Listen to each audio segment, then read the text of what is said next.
Alrighty, everybody, here for the Ghana Uruguay watch along. To get it started here on Bentancur watch, Muhammad Kudus watch, you could say as well. I just did actually a scout report on the guy Muhammad Kudus, and he had some interesting stats to take a look at. He was a really skilled dribbler. He's had a pretty good World Cup so far. Had a pretty good tournament in general so far, I could say. So definitely not only just Uruguay that we'll be taking a look at, also the likes of Ghana. I think that will be also maybe taking some peeks at too, maybe with some of their players as well. But definitely a big watch along today between the likes of Uruguay and Ghana. I do believe, Dave, you've been very good with the points and the tables before. I believe in this case it's Uruguay that need a win, and Ghana are in more of a safe position. Is that right? Yeah, just give me 1 second now, Jack. I know Ghana, I know Uruguay have to win anyway, regardless. A point won't do them any good. Just give me 1 second. I have the group up here now. So, Uruguay are bottom of the group with 1 point. Korea are bottom of the group with 1 point. Portugal are top of the group with 6 points. So, Portugal are through no matter what. And Ghana are second with 3 points. So, Korea need to beat Portugal if they have any chance. And Uruguay basically have to win against Ghana today. So, if Uruguay win, they'll go out second of the group, depending on what the result in the Portugal-Korea game is. If Korea win, I think we'll go into a goal difference situation then, Jacko, where it's not bad. Uruguay only have 1 goal difference to make up, so. Gotcha. Well, everybody, kind of a bit of a tight one then, you could say, amongst the group. Maybe not as sort of hectic as the Germany, Spain, or Portugal, Poland, Mexico situation, but you never know with this World Cup. It seemed like the improbable has happened a few times already. I'm going to take a look at myself. Of course, South Korea maybe were a bit disappointing in kind of some of their, I don't know, though. Like, why am I even saying that? Because last game, I actually thought they sort of deserved it against whichever team they played. Sun's been a real letdown for them. Sun's been a bit of a letdown. Let me take a look at what group they're in again. Group H here. I believe it was Ghana that they actually came up against, Dave, that South Korea kind of were a bit unlucky. I think they kind of were really all over them, if I recall, actually, in that game, and they probably deserved something from that sort of first half. I believe they had like 7 corners or something in 20 minutes or something against the likes of Ghana. And somebody told me that Ghana just sort of ended up winning the game kind of against the run of play in a lot of sort of ways. So I don't know what you think about that, but perhaps South Korea a bit unlucky in some fashion, but also maybe, like you said, certain players maybe also didn't really carry them in the way that they needed to as well. Portugal, of course, are safe on 6 points, but it is, I guess, between the likes of really Uruguay and Ghana today, of course, and seeing if Uruguay can make a push on. Of course, maybe selfishly, you'd like to think that Bentancur maybe could get a nice early rest, kind of like Højbjerg has been given, but I know Uruguay are going to put in their absolute best going don't forget, today. Jack, don't forget this one has spice to it. Remember the 2002 World Cup? I think it was the quarterfinals. Luis Suarez handled the ball on the line, and I think they missed the resulting penalty, and Uruguay ended up going through. So there's going to be needle in this game, and Suarez is captain in Uruguay today. So Ghana will want to get redemption for the 2010 World Cup, because that was their golden generation back then as well. And look, Uruguay will want to inflict more pain, plus they'll want to go through because many people have tipped them to be the dark horses, but they just haven't really turned up in this competition, to be honest with you. For me, I've been a bit disappointed with Uruguay, Jack. I don't know whether it's because their players are another year older, but they haven't been great going forward. They're very static going forward, in my opinion. Look, Cavani, he's over the hill. Suarez, he hasn't been fit coming into this competition. I believe he's back playing in Uruguay or back in South America playing somewhere. He's been carrying a bit of extra weight coming into this competition. He's been way off it. Darwin Núñez has been an absolute donkey. I've been a bit disappointed with them going forward. But look, sometimes all you need is just to take it down to the last group game and get the job done, get out, and you can gain some massive confidence from that. So let's see how Uruguay do today. Yeah, absolutely right. Dermot here with a super chat. Really appreciate it. Dermot saying, just want to say thank you for you and Jack for all the help with our charity stream. Dave, as a quiz host, sing him up. But again, Thank you. Come on, you Spurs. Dermot, I'm sorry I missed it, my man. I was there for the Saturday one, no problem. But once I kind of got over to the other time zone, it was really, really hard, my man. But I'm glad that it went as best as it could. And also, Dermot, seems like you're very, very close to 1,000 last time I checked as well. So congratulations as well, my man. You're close to 1,000 in a few ways. You're close to 1,000 on the charity, and you're close to 1,000 on the channel, Dermot. Big up, my man. Dave. And if anyone wants to help, Dermot get to the 1,000, feel free to get over and make a donation. It goes to very good causes, so everybody do get over and donate if you want. It doesn't matter how big or how small. The money will go to a great cause and will really help out some families. So make sure you get over there and donate. That's it. Just get over there, check it out, donate. The charities on today to speak about where the money goes and stuff like that. So feel free to check it out and then decide off the back of that either.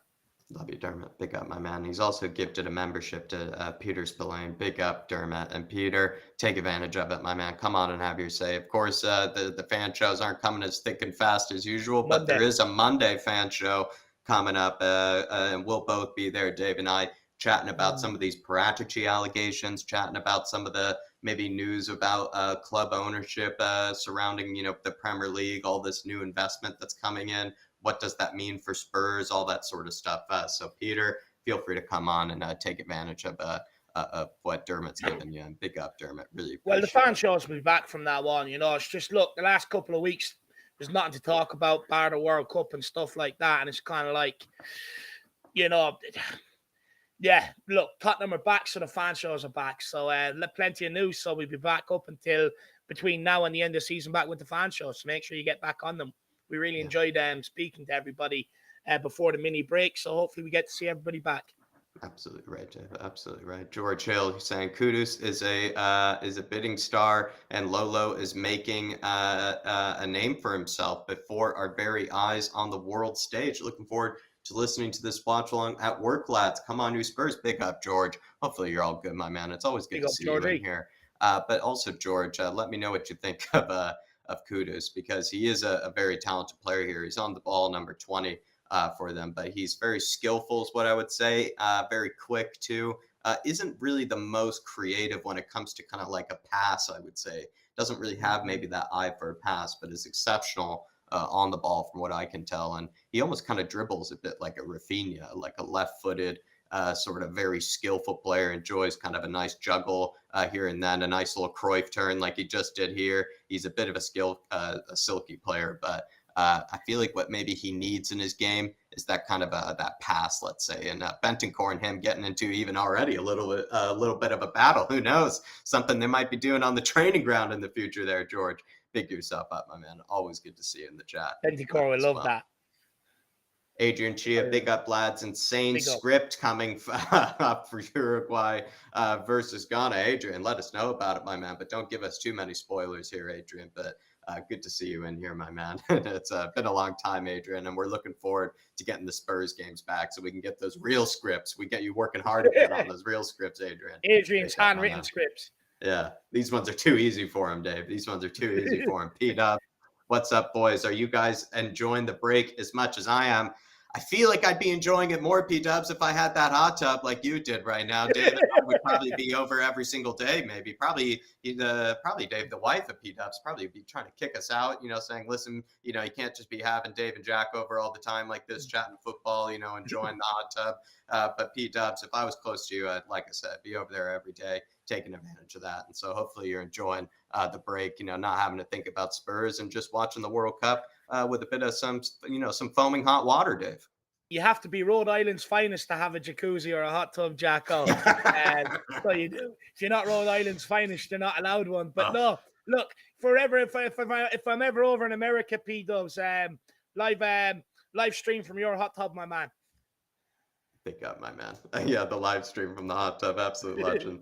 T.O. Isaac, good to see you in here. Always in here. Big up, Dermot. He's cheering for Ghana. Oh, you're right. No, nothing there. Nothing there on the pullback. Sorry, Jack. Nah, nothing there. False reports there from Davo.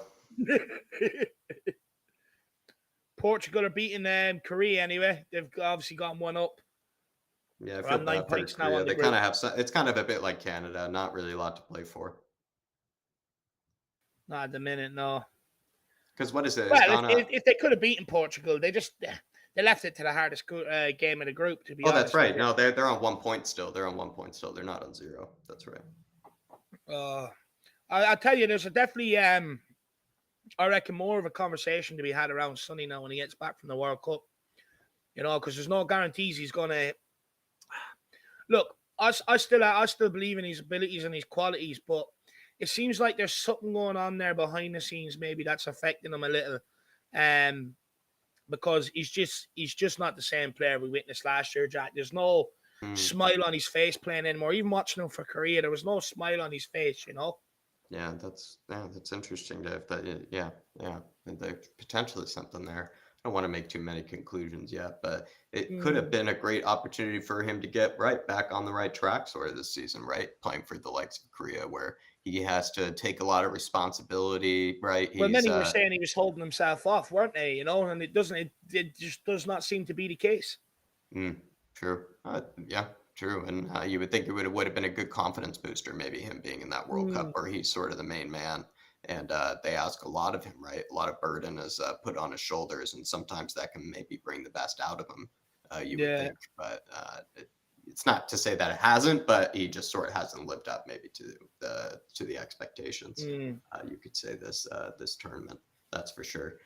P-Dubs, I sort of agree. Get that piece of trash off the pitch. But we are still on Mohamed Kudus' watch, my man, because Spurs have actually, I think we were linked with him during kind of his Champions League sort of, games where he's playing quite well. And then we've been sort of linked with him again during this tournament, mostly because I think there really isn't much news out there, but also because I think he is a bit of a Malinovsky alternative, Dave, where he can play on the right wing, I think, Kudus. He also can play through the middle, as we're seeing today, as like a forward. And he's a left-footed player, can cut inside really well, very tricky kind of customer too. It has kind of, similarities to a Kulusevski off the right wing, kind of in a way. So if you were looking for something else than maybe a Malinovsky, I could see maybe why Kudus is maybe a player they're looking at, if it's true that they're looking at him, because he could be a different player than Malinovsky, let's say.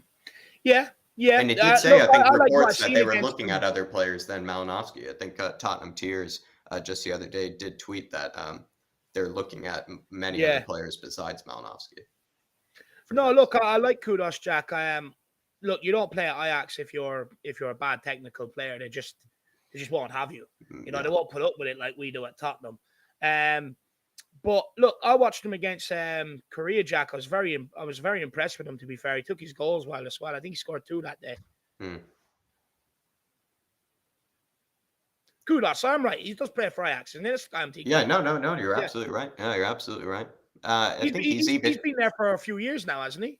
He's 22, but it's interesting. I feel like these days we're seeing 18-year-olds, right? Like Musiala break out and we think 22 is maybe a bit older, but last season he was playing for the young Ajax team, which is that second division team, or their youth setup, and he featured for the main team as well. So he's kind of maybe been dipped in and out of the first team, as well as the young Ajax team, I think is what they're called. He also originally, though, he's not even maybe him coming back from injury and just building up some match fitness, Jack. By the looks of things, he also originally came from the Danish league too, so not even original, let's say, Ajax product. You could argue came from the Danish league by the looks of things. Oh, good flick on! Oh, Suarez is in here. Can you pick more pain on the nation of Ghana? No, he can't. Oh, it wasn't Suarez. I think that was Nunez. Yeah, Bentancur trying to steal the ball there as well. Number 8, look at him striding through that midfield. He's gorgeous, Bentancur, isn't he? Ooh, lovely move here from number 19. Oh, there he is, winning the ball back. Big Ben Teckers. Oh, Lord, what was that? Lord. Is that Coates? Nunez broke through there. He's got to be stronger. I think he did the hard part, and then he couldn't do the easy part, kind of in true Nunez fashion. Did the hard part here. Great touch. And then Oh, what everything was he after that, doing? He's just got to take that other left the ball touch. behind him. Yeah, what a clown. He's got to keep going with that forward momentum. Oh, he's been useless. I can't believe how much Liverpool paid for this guy. I really can't. I just can't believe.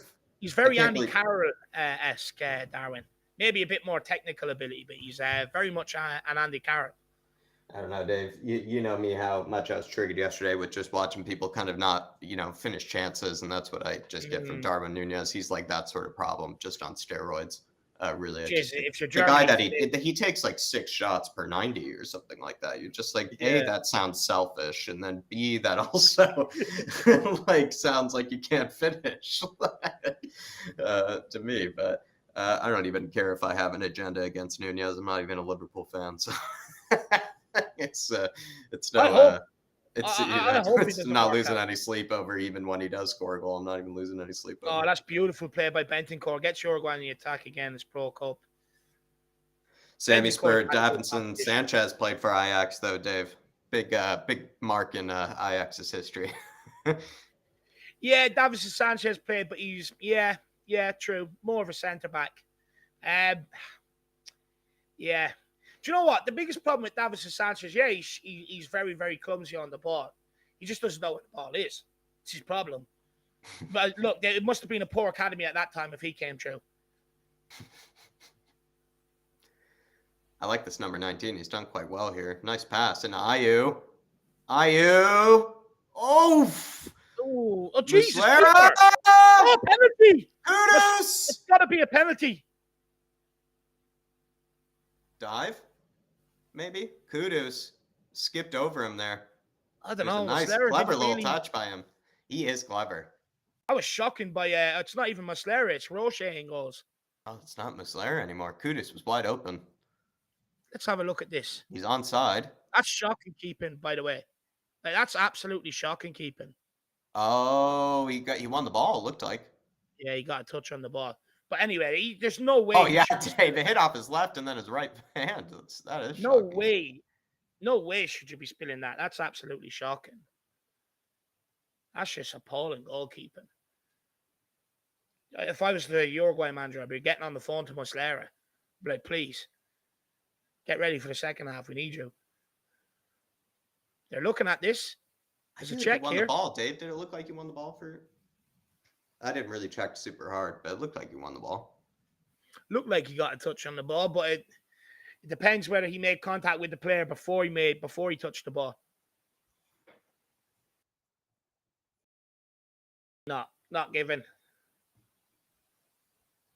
Oh, they're still looking. Jesus Christ. The goalkeeper is pretending like it isn't given. Yeah.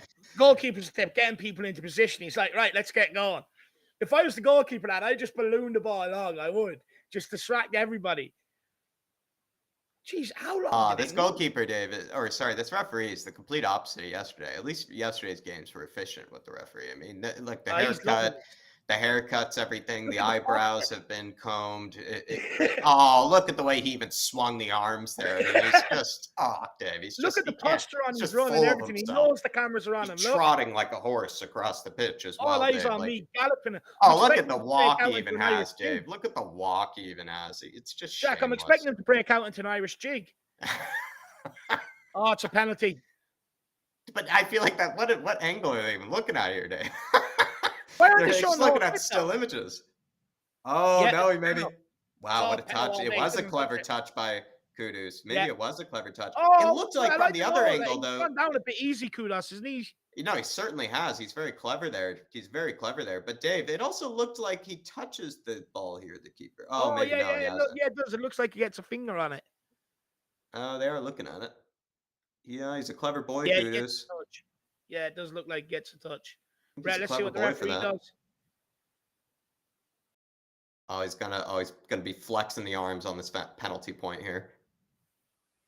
Penalty. Oh, boom! Suarez gone mad. Right in Suarez's face as well. He's loving this, the referee. He's enjoying it way too much. Dave, I mean, it's like he's like a horse at a show, one of those horse galloping shows. Cantering around, isn't he? Yeah. Posturing and cantering. Look, I honestly, I don't know why the keeper's complaining anyway, because he should have just dealt with the shot anyway. He shouldn't have palmed it. There's no need for it. It was a crap shot.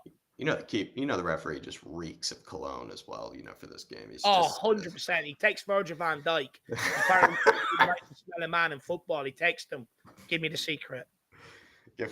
That's why they're all flocking around him. They don't want to have a go at him. They're just basking in the ambience of his smell.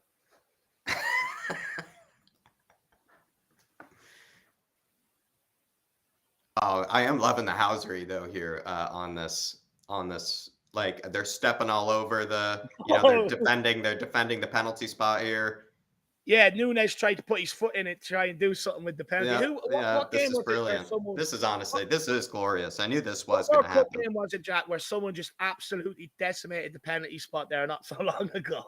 I didn't see that. I'm mad I missed that, actually. I'm mad I missed that. Yeah, there was a penalty, and they just went over and scuffed up the penalty spot and walked off. It's poor defending, Dave. That's excellent housery, and then poor defending by the opposition. I like the way Ghana stood It's like isn't it? It's like the guy. It's like what do they call it? The designated whatever it is for the guys who puts his body behind the wall. It's kind of like the same thing. I just call it the draft excluder. Yeah, the draft excluder, right? The door.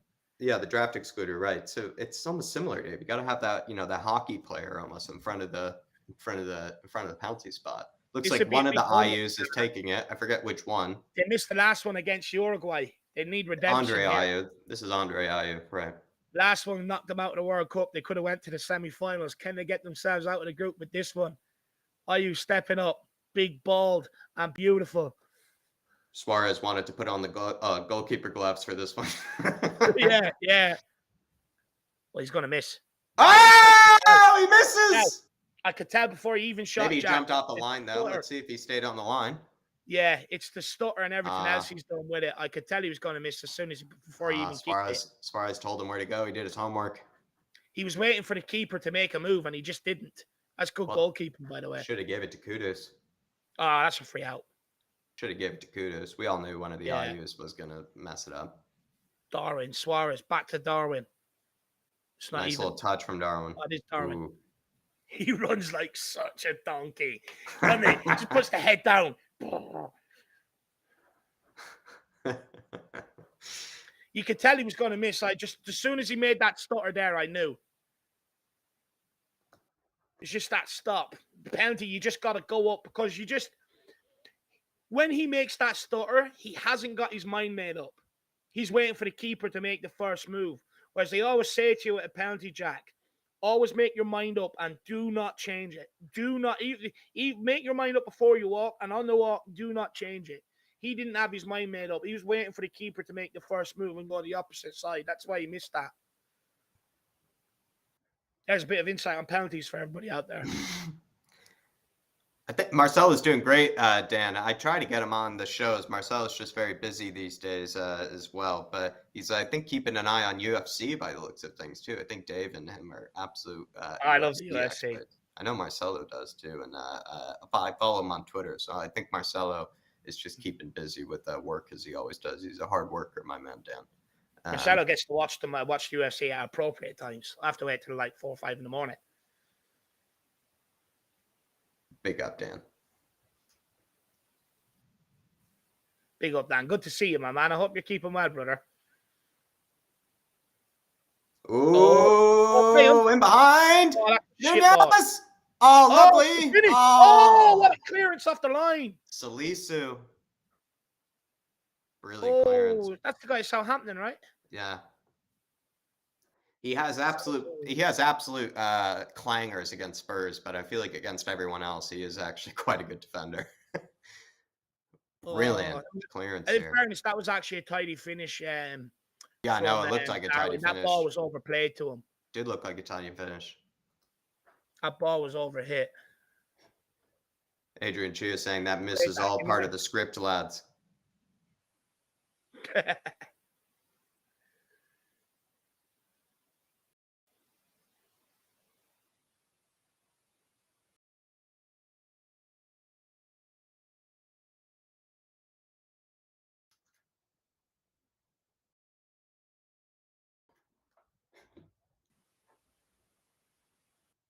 Bentancur.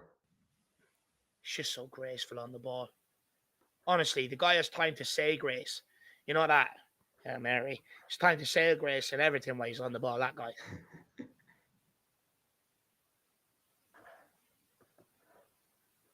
Who's on the other side for Uruguay? Jack, is it Valverde? The other side, I'm trying to see where Valverde is. Who's that blonde-haired guy in the middle? Is Valverde? Yeah, he is blonde actually these days. That is right. I wonder, is that him in the middle? No, that's 10. Not him. It's a different one, number 10. So then it's him out on the far side then, because there's another blondie guy out on the far side.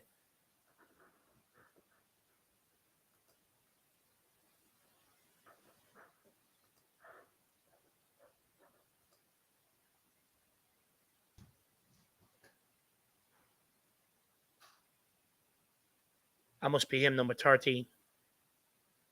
I don't think it is. I think he looks different than that. Interesting. Maybe he's not on the pitch. I'd be surprised if he isn't. Let's take a look at it.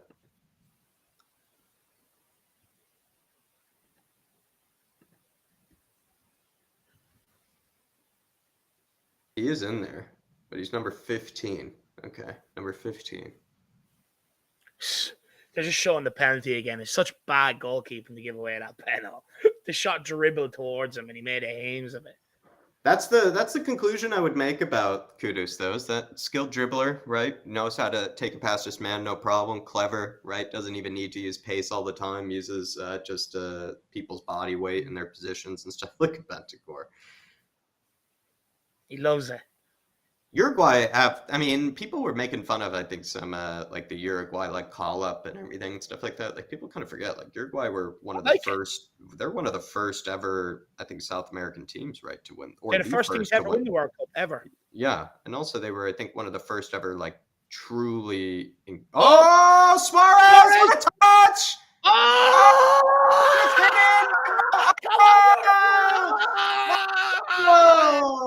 Uruguay! Oh, Suarez inflicting more pain. Who got the final touch though? Oh, what a goal! Suarez is loving it. Look, he's about to bite. He's about to bite the guy's ear. Suarez should have finished that though himself. It was a good little touch after, though. He had a little bit of that just sort of bit of composure, right, to touch past his man here when he gets the ball. Something I think Kane would. Poor given away by Uruguay. Well mopped up. Looked like a hopeless ball. Whipped in by Nunez. So, yeah, poor clearance there from the whole defensive line as well. And just poor all around from Ghana at the back line. Wow, 2 bites at the cherry. Goalkeeper hasn't covered himself in glory either. Goalkeeper hasn't covered himself in glory either. Totally right. That's shocking from all of the Ghanaian back line. That's not good at all. Oh, that is shocking. 1-0 to Uruguay. Uruguay.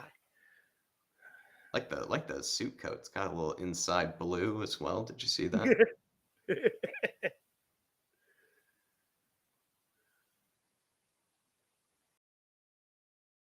Oh, lovely touch by Bentancur, number 10. Oh, sir! Suarez! Oh. Was there a penalty there, maybe? Lovely move by Bentancur. He's had a good World Cup, Bentancur. He's been good in the middle for them. Oh, if you're Ghana, you're gonna go. If you're Ghana coach, you're gonna go mad. It's just like you've had a penalty to go 1-up, deflate Uruguay. Then you've shocking defending all across the back line for the goal. Is Ghana on the attack, though? It's a poor, bad ball. Well cut out by Oliveira. What does he play for again? Is it... I think he might be in the Serie A, or he plays for Sporting or something. I forget. Do you know what, Jack? You were mentioning about the Uruguay... call-up thing. I actually like that. I don't mind it whatsoever. Yeah, you can take the piss. I think if you have history as well, history like theirs. for such a small country, Dave, like it's like 3.5 million people or like something like they're one of actually, I think, the smaller countries, if I'm not mistaken, like in the World Cup. But if Um, you're a player as well, though, Jack, you would love that, the way they go into your home city, give where you're born and everything else, the pride you would feel and everything else, Absolutely. bringing up your family name and all. Like, it's better than just what England do, say, get a message from the FA, you've been selected to go to the World Cup and that's it. At least I think Uruguay put some thought into it. Oh, Korea after equalizing against Portugal. Jack, this group is hot enough. But on that point, Dave, I was going to say is that I just think, like, as a country their size, like, I mean, I live in a country, like 300 million of us Yanks, like, there's so Yeah. many. And if I were in a country of that size and to play as well as they do in these World Cups and to be as historic of a team as they are as Mm, well, the history they have, the impact that they've had on football. Like they also had a huge impact just stylistically on football a yeah. long, long time ago. Kind of how like the Scottish did a long, long time ago. So a lot of those things for being a country their size, I just feel like is insane. If you ask I me. think they won like 2 out of the first 3 World Cups or something like that. They Yeah. they're like they're the original World Cup trendsetters. Yeah. No, you're right, Jack. For the size of Uruguay, like, what can Ireland produce like Uruguay? So nice.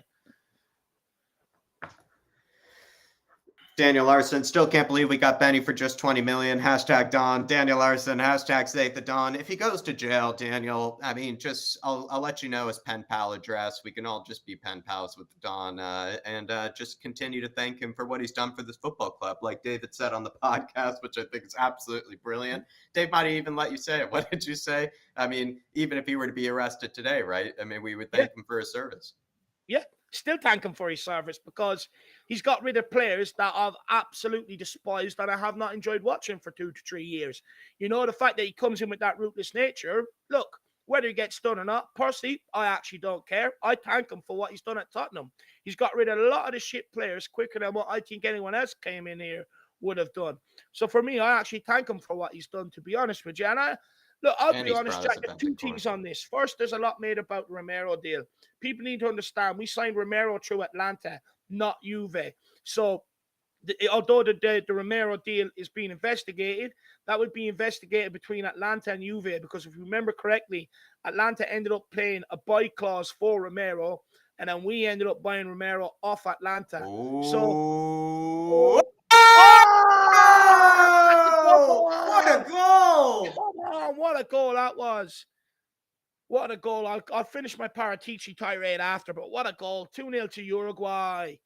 And now the Wow. goal difference. So even if Korea score one more to take the lead against Portugal, I think Uruguay have more or less closed that goal difference now as well. So it's huge for them. 2 goals for number 10 here. I'm trying to remember his name. It's yeah, well, I'm gonna try my best there, but Arrasqueta. what a player. 2 goals for him.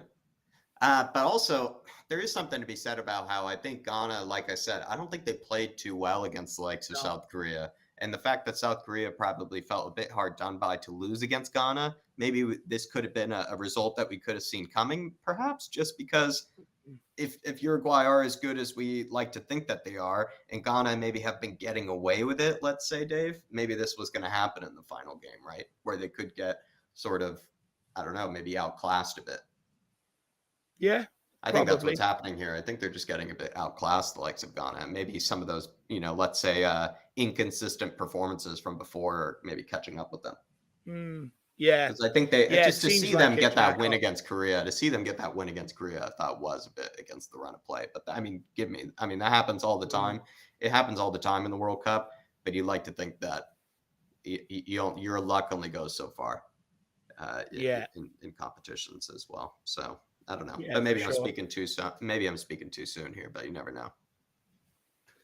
No, I'm buzzing. The I'm buzzing. Uruguay No, Dave, you're the good. Uruguay faithful steaks tonight, as we know, they enjoy good steak, probably a nice cerveza as well. So they're going to be celebrating plenty. No, I'm enjoying. I'm loving that they're winning, Jacko. But look, back to Don Paratici. So the Romero deal, I wouldn't actually be too worried about because we actually did sign him, like I said, from Atlanta. So I wouldn't be too worried about the Romero to Tottenham deal being under investigation, if I'm being brutally honest. And then the other thing I was going to say, it actually looks like to me, Jack, that Juve are looking for a scapegoat and Paratici's their guy. The fact that they're so quick to come out and put everything on Paratici, I mean, well, it's the board that signs off on the deals. So if they're going to pretend they had no knowledge of it whatsoever, it's absolutely absurd. The fact that Allegri, Nedved, Not and others were Paratici's fired money. not so long ago, the other day, means the whole board were fully aware of what's going on. So, look, it's a possibility there could have been stuff there because if I'm correct, I think Juve weren't too long of coming back from that match fixing scandal either at the time when he was there. Yeah. And stuff like that. But look, at the end of the day, I think they're looking to throw Paratici under the bus and make and deflect away from them as much as possible.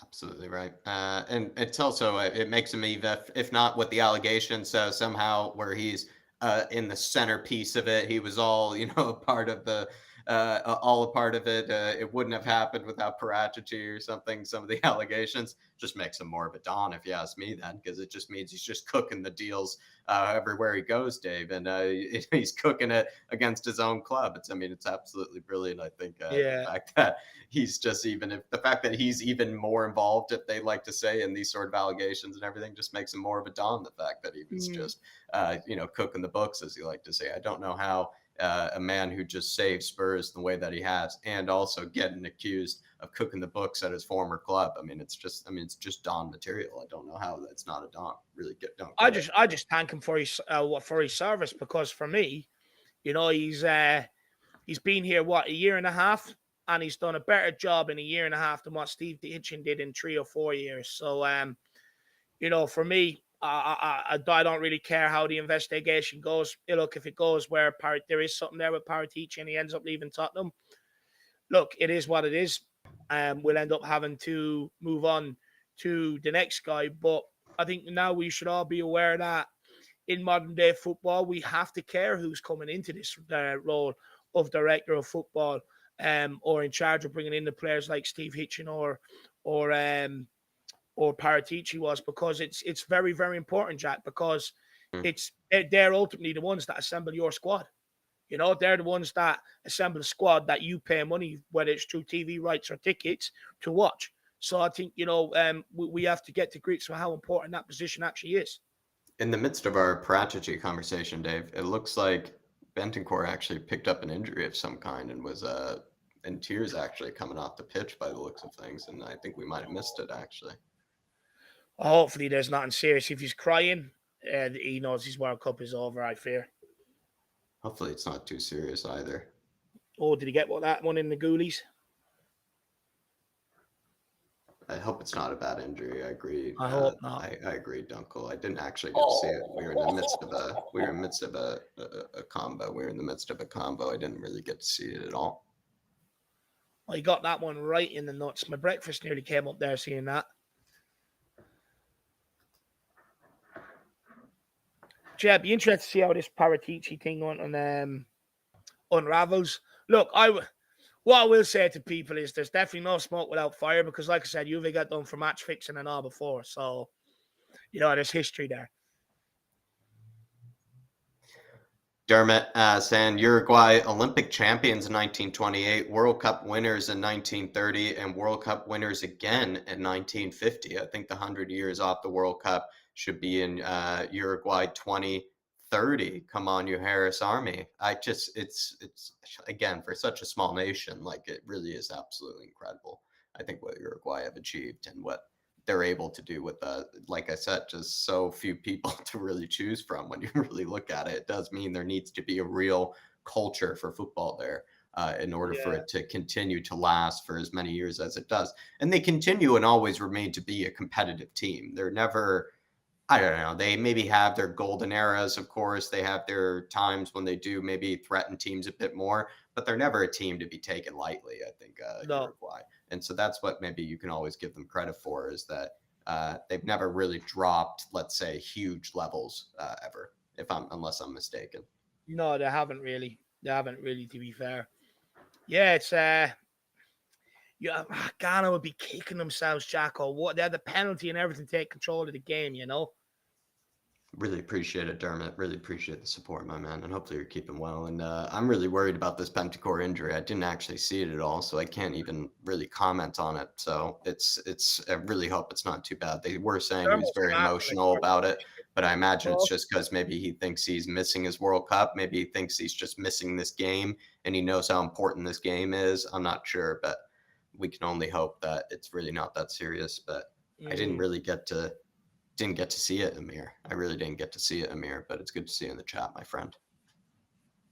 big up, Amir. Do you know what I have missed, Jack? I've missed doing the Tottenham watch-alongs. You know, the passion, you know, kicking every ball with them. I really miss the Tottenham watch-alongs. I can't wait for them to be back. I'm not going to lie. They make my day. They really do. As much as they can get to me at times, I really do enjoy doing them. You know, it gives me something to live for, something to get out of the bed for. You know, so much more adrenaline in it, I would say. Like you're invested in it. You know, you're invested in it. You're kicking every ball, headering every ball, passing every ball. You know what I mean? It's just, I miss it. I do miss it.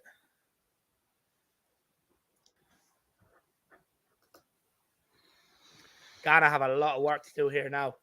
Yeah. 2-0 is a great position to be here for Uruguay.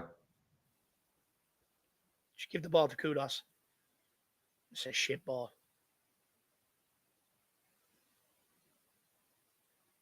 And Yaki Williams, I feel like, has not made a huge impact either. No.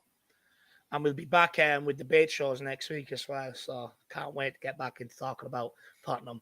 I like international football, but when Ireland's not there, I feel like I'm excluded from the party. So I just need Tottenham to be back. Certainly probably are excluded from the party. I am excluded from the party. I walk, you know, Jack, if I go into any other country and go into a pub to watch the game, they'd be like, look, sorry, Ireland's not at the tournament. You're not allowed in, you know? I'm just excluded.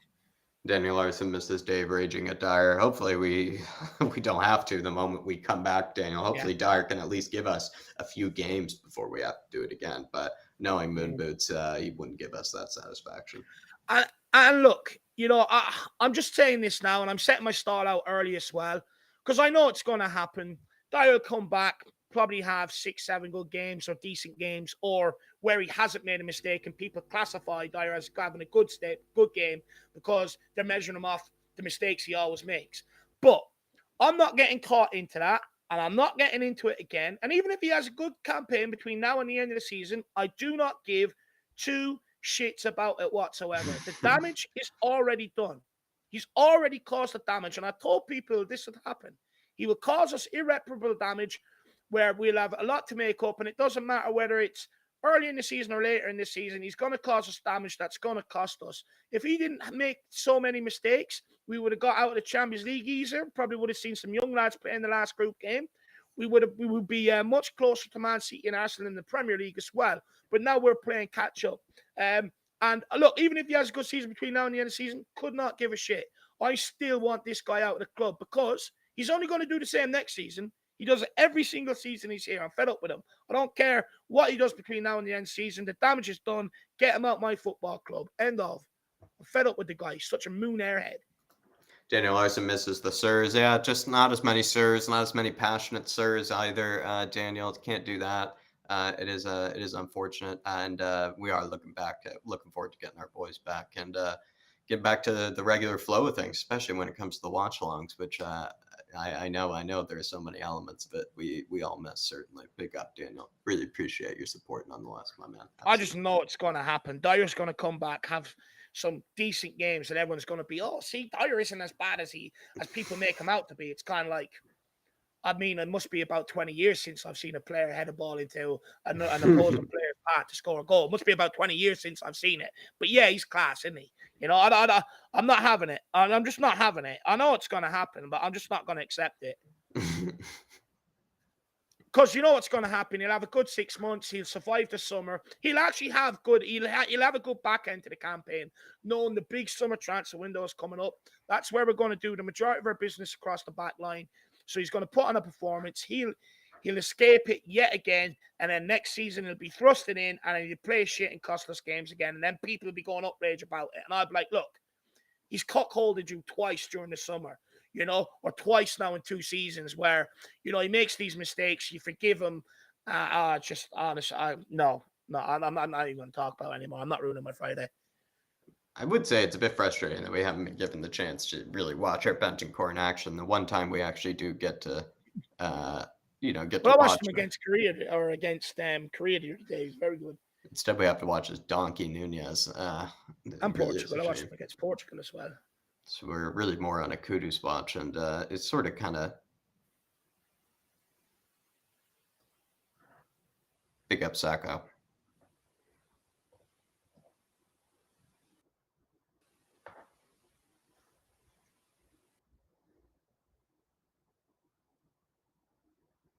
Oh, big up Sacco. Good to see you in the building, my man. Hope you're keeping well.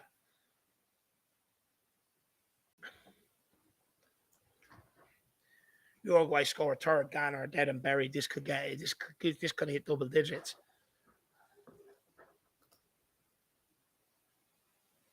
It's a lovely ball in. Oh, the flight of that ball was very good. Oh, Suarez, you dirty boy! Oh, that was a lovely bit of skill, right? He's raging. He's raging. He's getting ready to bite into some steak.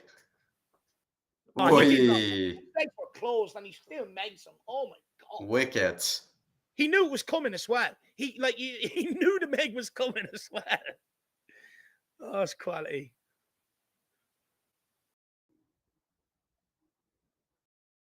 Ayew.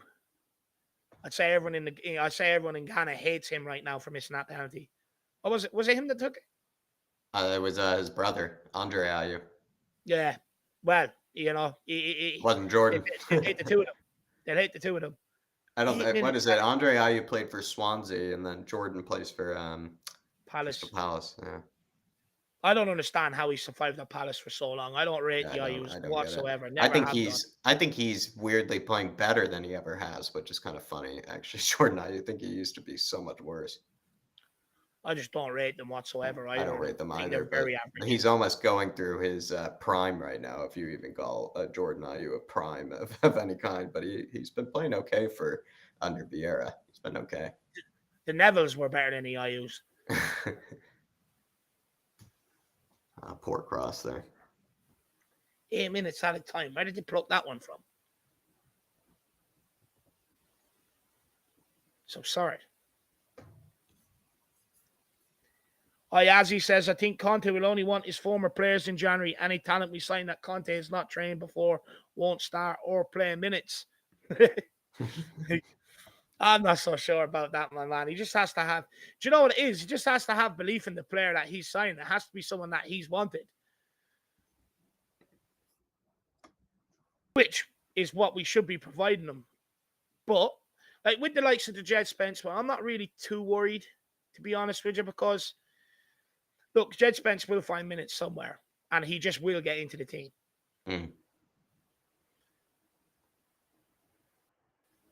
Uruguay do, I think, have good center backs maybe more this tournament.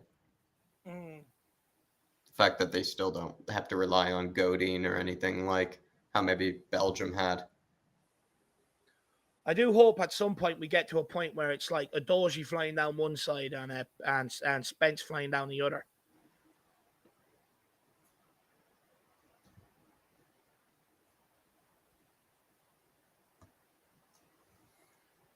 Oh, I'm loving that Uruguay are going through my dark horses, Jacko. They are my team that I was given in the We Are Tom TV sweepstakes as well. Oh, you got them? Yeah, I was giving them. Who else did you get? And Cameroon. Jesus Christ, lad, you got better teams than I did. I think Cameroon still have a chance, if I'm not mistaken. You pay 20, Jack.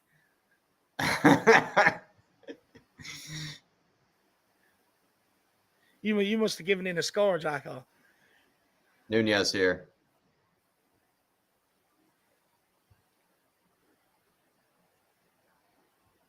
I'd love if Morocco do Spain as well. I'd look like a god with my prediction.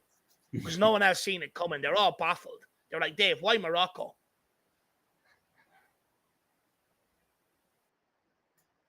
I'd love if they turned over Spain. I'd go down as a footballing genius. Uruguay manager rocking the tie as well as I believe behind the waistcoat, Dave. He tailored it a certain way to have a light blue there, which is quite stylish. He's really gone full out. He looks like an American lawyer in an 80s movie. Yeah, he does. He really does. He does look He's actually just quite missing his American. briefcase. Does look quite American. Nunez dropping deep here. He's had an okay game, I would say, Nunez.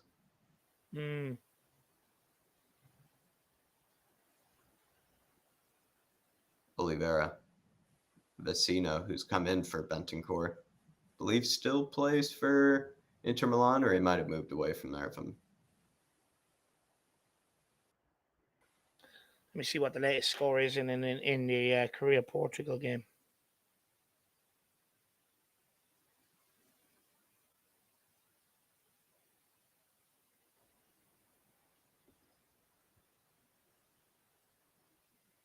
Still 1-1. Who scored for Portugal? So Horta scored for Portugal and Kim scored for Korea. Why Kim?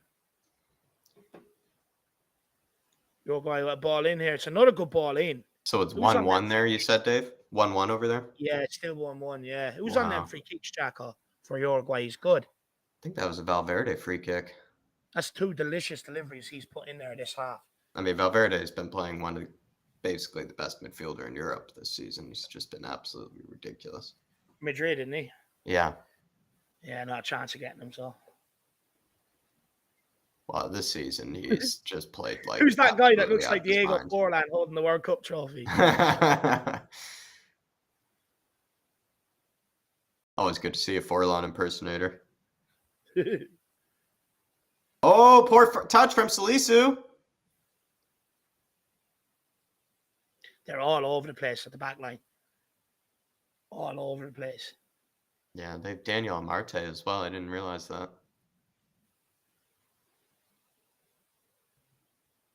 It's just weird when you see the first half going into like 50 minutes. Ooh. Andy Williams says Spurs, our son's been genuinely awful this tournament. Yeah, I couldn't agree more, my man. I was actually only saying that to Jacko earlier on, that I just think they've been absolutely shit. They've been shocking. To be honest with you, our son's been shocking. He just hasn't turned up. And like many people thought, oh, look, he's holding himself back for career. He's their main player. He's their only hope, this, that, and the other. But he hasn't turned it on at the World Cup either, you know. It's just kind of like, I wonder, is there more to it? Referee's a bit disappointed that he couldn't have the impact on the game, considering he gets to have his name on his jersey and everything for it, and he did the haircut and everything beforehand, and the penalty was missed, so he didn't really get to have the impact on the game he wanted. No. The referee. He's probably a bit disappointed. He's not trotting around as much as he, was earlier with that half step.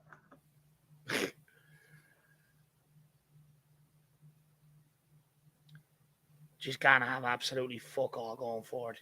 Yeah, it's been a bit of a dreadful game once Uruguay have gone 2-0 up, but then that's what you do when you're Uruguay. When you go 2-0 up, turn it into a dreadful game. Theirishyid. That's a good pronunciation for the Uruguay goal scorer. Yeah, Dave, I enjoyed that one. That was a good, I was going to say pretty good there. Kudos here. It'd be interesting. Has also become anonymous. Ghana will have to come out in the second half and go for it. So it should be a very open game in the second half because Uruguay have the players to catch them on the counter. Yeah, I mean, when you're 2-0 down as well, you can't really waste too much time. I think they need a draw, if that's right, Ghana. Yeah. Oh, good ball. Oh. That was a great ball over the top. That was a serious pass. He's on as well. He's way on. Inches away.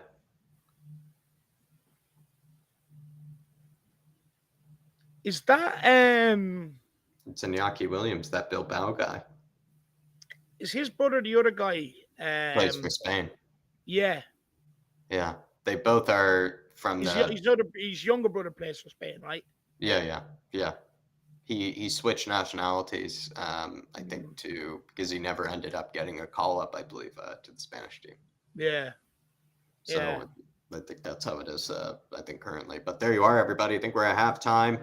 2-0 to Uruguay. Disappointing news to see Bentancur injured. I'm not really sure how serious it is, or how bad the impact was or anything like that. I can't really report on it. We were kind of in the midst of a Paratici discussion, kind of while Uruguay were 2-0 up. Matias Vecino has come in for them. They've sort of kind of killed the game, kind of taken away a lot of sting out of the game, is how I would say maybe Uruguay have gone about it. I don't really blame them. I think if you're in a 2-0 inside the first half, that's exactly what you do. They've done it quite well.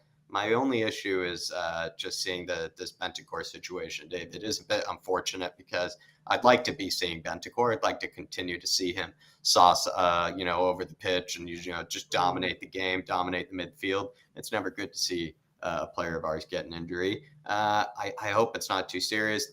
Let's be honest, he has a long time to recover before games do come back. So hopefully it's not some 2-month or injury of any kind. I really doubt it is. I could be talking complete nonsense, and maybe it is, but people in the chat let me know who really got a good look at the injury, and let me know if you think it's really too serious. He wasn't stretchered off by the looks of it, so that's a good sign too, I guess. Yeah, it's a shame. It's a shame. We love watching Bentancur over here. I think he's a fine footballer. I like how composed he is getting on the ball. But what he's added to the game is his working off the ball, winning the ball and stuff like that. It's a shame that he's gone off injured. But look, Jack, credit to Uruguay. They came out here with a job to do. Things didn't go their way. The penalty went against them. They ended up saving it. But then from then, they picked their heads up, just went at Ghana. They put balls into the box and they got their reward from it. They're not sitting there trying to play these perfect balls, just moving the ball left to right with no penetration. Just getting the ball, putting it into the box, and they got the reward. So credit to them. Yeah, definitely. Ozzy is asking, I think Conte will only want former players in January. Any talent we sign that Conte has not trained before won't start or play minutes. Name a player we've signed that Conte started that didn't come from his former club. And Ozzy was asking earlier, what do you think? What type of players do you think Conte wants to sign in January? If we're looking at the current targets right now, if you would think that he's only going to go after De Vrij, I'd be kind of curious. I don't know if that'd be really the case, if he's only going to go after De Vrij.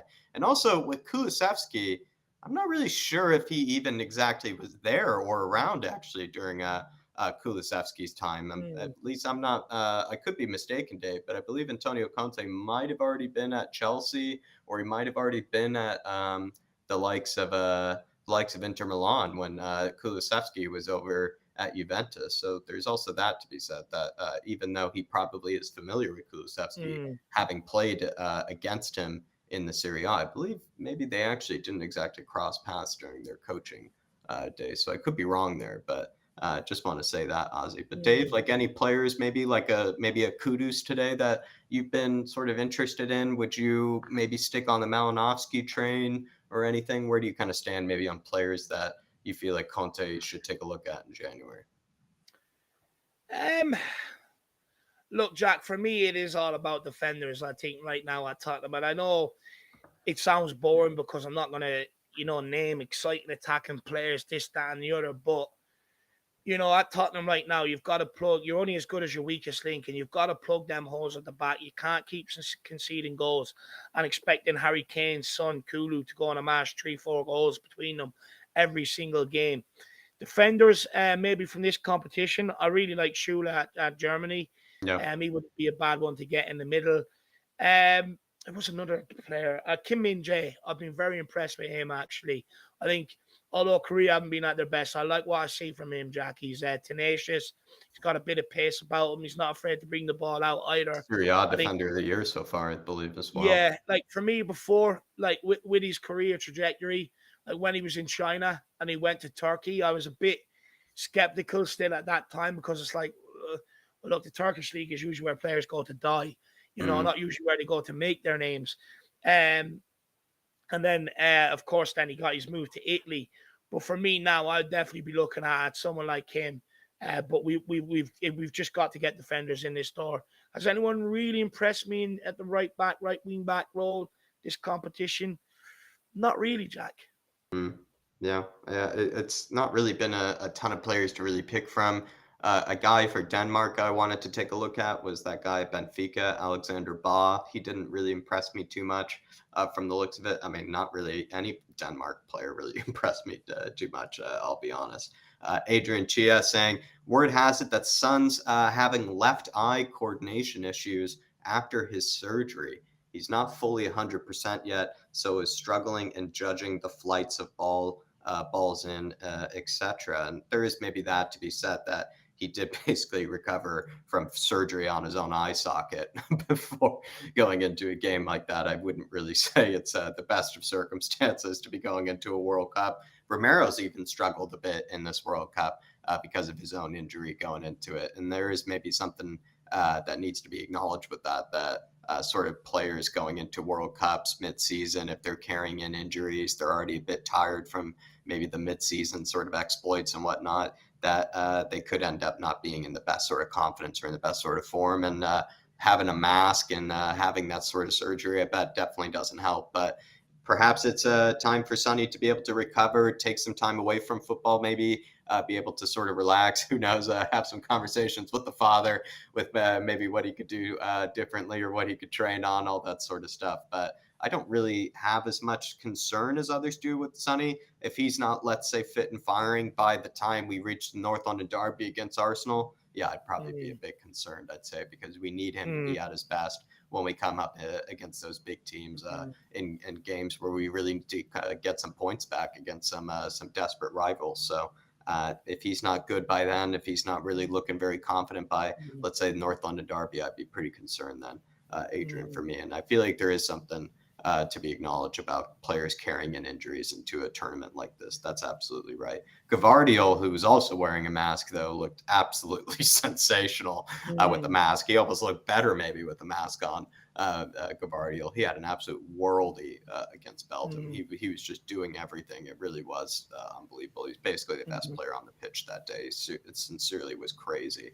Gavardiol, don't really know how likely it is that Spurs are going after him, because he does seem to be basically everyone's number one target kind of going into this summer. But I do hope we push hard for him, because we have, taken a look at him maybe, let's say, a little bit early. I wouldn't say we were the first club to maybe take a look at Gavardiol, but we were kind of, in the rumor mills maybe earlier than other clubs, let's say. And so I would be very disappointed to see him go to a Chelsea, especially a club like Chelsea, where I feel like they've already invested a lot in that back line already. And to see us continue to ignore it, while maybe clubs like Chelsea have invested as much as they have already in there, would be a big disappointment. But big up there, Adrian. But that's another, I guess, Spurs target, let's say, that's been having a really good tournament so far, as I would say Gavardiol. He had an absolute worldie the other day.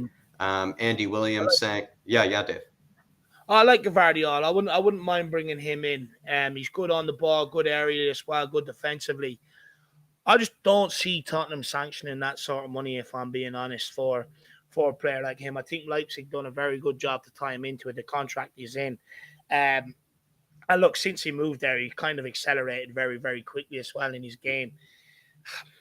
Look, I said this on the podcast. I wouldn't mind bringing in a Gavardiol, but what we do need is a leader. There's no point in bringing in another guy. The next guy that you bring in here, especially the one that plays in the center, has to be a guy that's not going to be afraid to make himself heard, a guy that's going to lead by example, scream and shout at people, but also lead by example on the pitch. But Jack, I'm after pulling up a bit of an article here as well about the whole Paratici thing right now, what's going on. And it's actually to do with payments to Juventus players while the pandemic was going on. So basically what happened is Juve put something out in the press saying they're going to do it this way. But what actually happened is, and I think Chiellini named Paratici and Andrea Agnelli personally, because the WhatsApp group messages between the players have been leaked, and this is where it's all coming from. And basically they kind of cooked up a scheme where the players weren't actually going to lose out on anything, but Juve needed to cook the books. So basically what they've done is they put out saying this is what's going to happen, but then secretly funneled the money to the players. So Be interested to see what more unfolds from that. But the Chiellini's WhatsApp group chat to the rest of the Juve players have been leaked and they are out there. Oh. So Certain Chiellini may be getting not in looking good. trouble. Maybe, who knows? He gets extradited from LA, kind of like a Paratici getting extradited from the UK. It's going to be a massive operation. FIFA scandal levels over at Juventus. See Paratici, how involved he is. But I don't know. Like you said, Dave, if the club is just so complicit in that, though, like maybe you brought up before, like Paratici being a part of all of that is quite hilarious to me. But it does show that it does make everybody sort of kind of dirty. Everybody's sort of kind of involved in it. The players have accepted it. The board has accepted it. Paratici's accepted it. So it is quite funny to see that there really was the corruption, let's say, Dave, of the team kind of just went through and through. Just in case, Dave, I did send a new match link to you, by the way, through the private chat as well. So just to kind of sum it up so everybody kind of understands, I didn't really explain it in the best way, that Juventus essentially cooked their books by publicly stating that the players were giving up, I think it was 4 months' worth of wages, when in fact, to help the club, when in fact they weren't. The club were funneling the money to the players in secret. So basically that's the nuts and bolts of what's going on. But it's going to heat up because the WhatsApp group messages have been leaked and they are out there.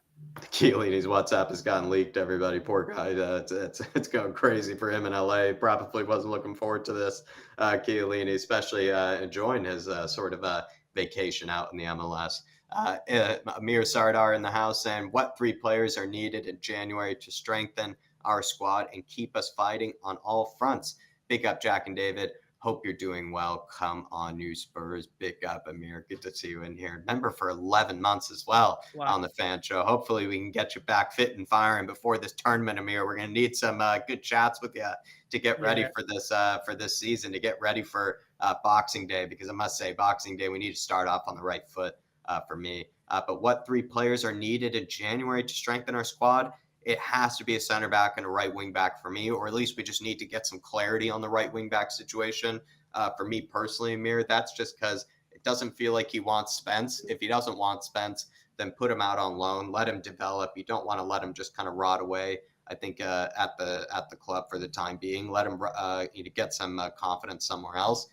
Perhaps move on an Emerson if that's easier than moving on a Doherty. I just think one of them needs to be kind of shipped out in order to get in a new right wing back that Conte has confidence in. And then also center backs. We know we need center backs. So if I actually were, I don't know, it makes sense that the club maybe could be looking at a center back, a right wing back, and a right wing. They want that alternative to Kulusevski, Amir. They want that guy that can come in for Kulusevski in case he's injured again, or in case he just needs a rest and can still provide that sort of creative outlet. That makes sense to me. So I think getting maybe another right winger is probably a good choice. It does feel like if we were to go after 3 players, though, you just want as many center backs, though, in the club as possible. But perhaps we're going to have to sort of take a bit of a sacrifice again, go after maybe one of each, Dave. How do you feel? I'm kind of thinking one of each right now, maybe a center back, right wing back, right wing. Are you something different, a different combination? Do you know what, Jack? For me, I think, look, I would prefer 2 centre backs in here.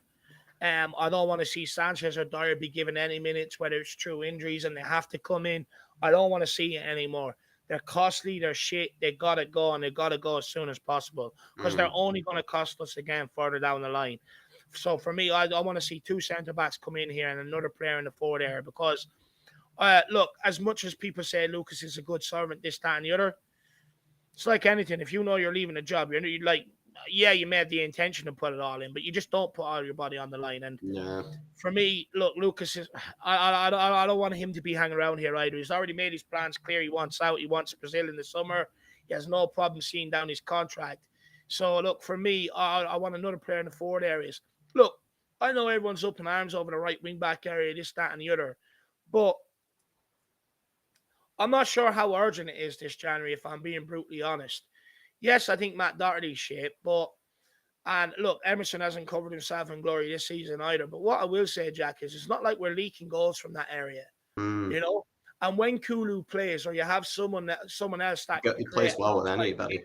Yeah, they'll play with. They look decent. They look okay, you know. So for me, I know it's going to be controversial, but I'd rather bring in 2 centre backs and another player in that forward area, Mm, and really address that right wing back situation with a star-studded signing, yeah.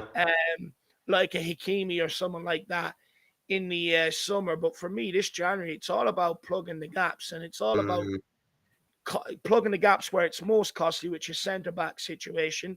yeah. And we've seen with the injuries in the forward areas, we need another body up there. So get them right wing back. As much as people are up in arms over them, I'm not sure it's an emergency as other positions.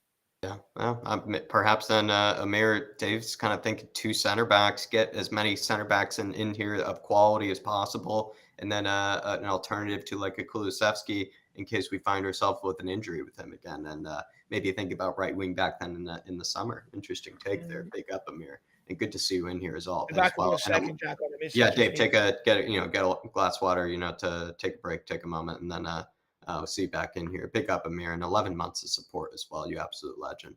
Adrian Chia, Aussie goalkeeper, looks pretty good. Would you consider him? Matt Ryan, not really sure. I think he's probably kind of past his sort of his days, unless I've got his age entirely wrong. But I think he is quite old. So it is sort of probably somebody that maybe isn't really near his prime, or really somebody that is up that Spurs level. But he is playing, I think, over in Copenhagen or something like that. I think he was formerly a Brighton keeper too. Matt Ryan, he had some good performances for them, but I think they're a lot happier with Sanchez, if I'm not mistaken. So I feel like Matt Ryan, he's had a good tournament so far, but it's not exactly the goalkeeper we need. But ooh, great chance for the Ghana there. Kudus missing. Oh, it's a great flash, great hit across goal, and it just flashed across it, and Kudus missing it and taking out Roche as well. But Adrian, yeah, maybe not Matt Ryan. I'm trying to think of a goalkeeper that I've been impressed with this tournament that maybe not many people know about. I'm trying to think, but can't think of.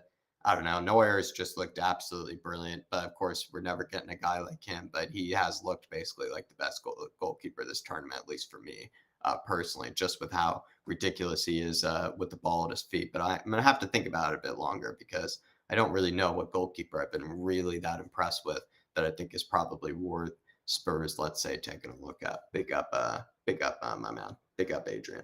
Also, Andy Williams. Sonny being awful before the tournament. Yeah, but I think my point really was being more that I think Sonny could have used this tournament, right, to get back into form, I think is what I tried to say at some stage.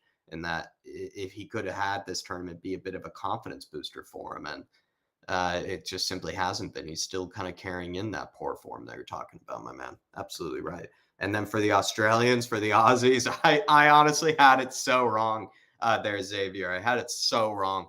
I was talking to Cameron of the Cheese Room, and he was telling me that there would be a bit of Aussie spirit, and I shouldn't rule them out. But I really thought they would be one of the worst teams in this tournament, and they absolutely have proven me wrong. I've eaten a bit of humble pie when it comes to the Aussies, and they really have been quite impressive. Very together, very strong, unified, organized, all that sort of good stuff when it comes to defending. And they've taken their moments and been a very kind of interesting team to come up against. And Nunez, can he flash it across? Bit heavy.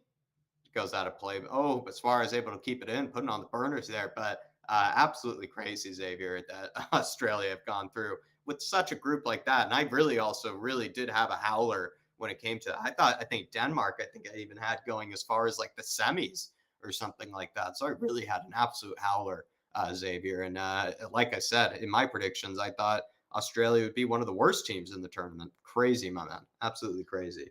Big yourself up. Big up, Stuart Davidson. Good to see you in the house. Good to see you in the Sorry house about as that. well, my man. All good, Dave. Sorry. Just having a chat with Xavier and talking about the Aussies and how dead wrong my predictions were when it came to that group. I think I even had Denmark, I was saying, Dave, going as far as the semis. I mean, I just had a real howler there when it came to that group. Look, Denmark, I think we're disappointed in this competition. You know, they like, I think many people lost money on Denmark. You know, they would have tipped them as dark horse to go far. They just didn't turn up this competition. Mm-hmm. But sorry about that, to carry something up the stairs. But while I was carrying something up the stairs, Jack, got me thinking. It's like, right, I get the right wing backs are frustrating going forward, no matter who you pick, right? I get it. But are we not sort of falling into the same thing we fell into over the summer and stuff, where like we're making that more of an issue than actually issues that actually cost us points every game? So like Yeah. everyone's talking about Emerson or Doherty or the right wing back situation has to be sorted, has to be sorted. But like even if you sort the right wing back situation, it's still not going to stop us leaking goals. No, it doesn't. They're not the ones that are leaking the goals left and right and in every opportunity. Of course, they've contributed, I think, to it in some manners, but it's not the consistent issue, the right wing backs when it comes to defending.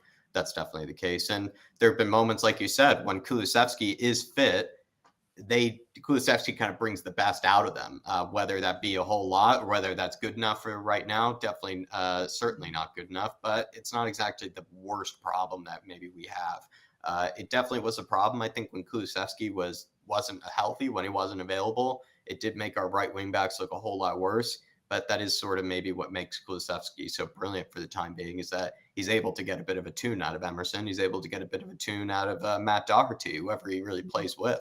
And so maybe we can sort of live with that for the rest of the season and then upgrade in January. But what we really need to do is just get in the center backs that we know can actually challenge Dyer and displace the Sanchez's and the Dyers of the world that have been causing us the problems, like you said, Dave. I just fear that everyone's hatred of Emerson, which look, each to their own, right? It is what it is. But I just fear that the hatred towards Emerson will overshadow Other what problems. actually is a massive issue. Yeah, other You know, issues like and other everyone problems. talks about Emerson, right? Fair enough to talk about him going in a forward capacity. Great. I understand. Yes, it needs to be improved.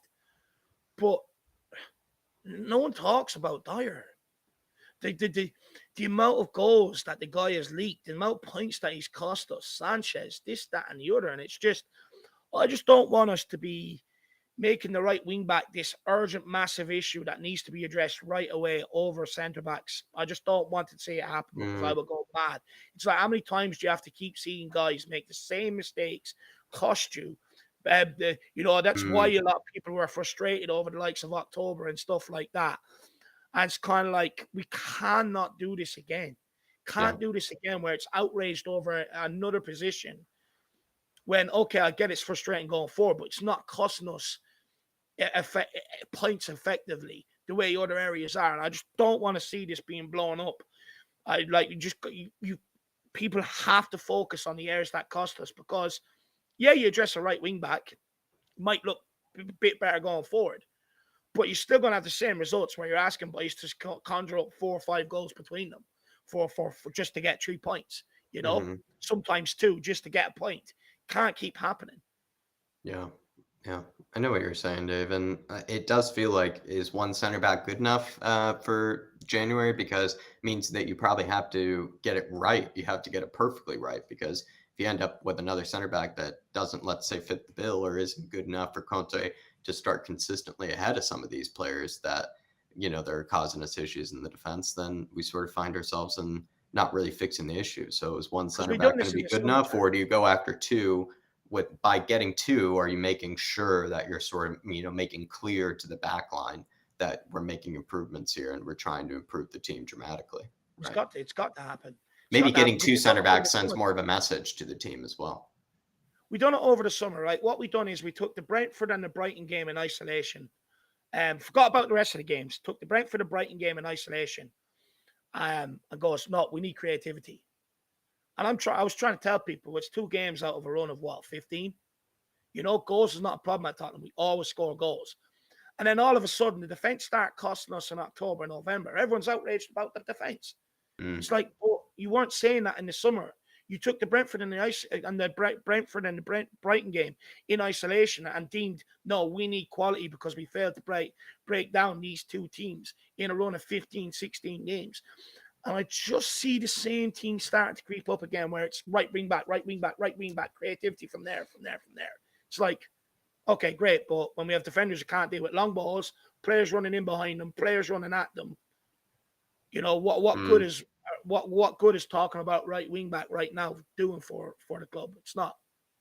Boatez is actually beautiful on the ball, I must say, at times for such a large kind of lump of a man. He really is quite beautiful, quite Still graceful on the going at ball. his old age.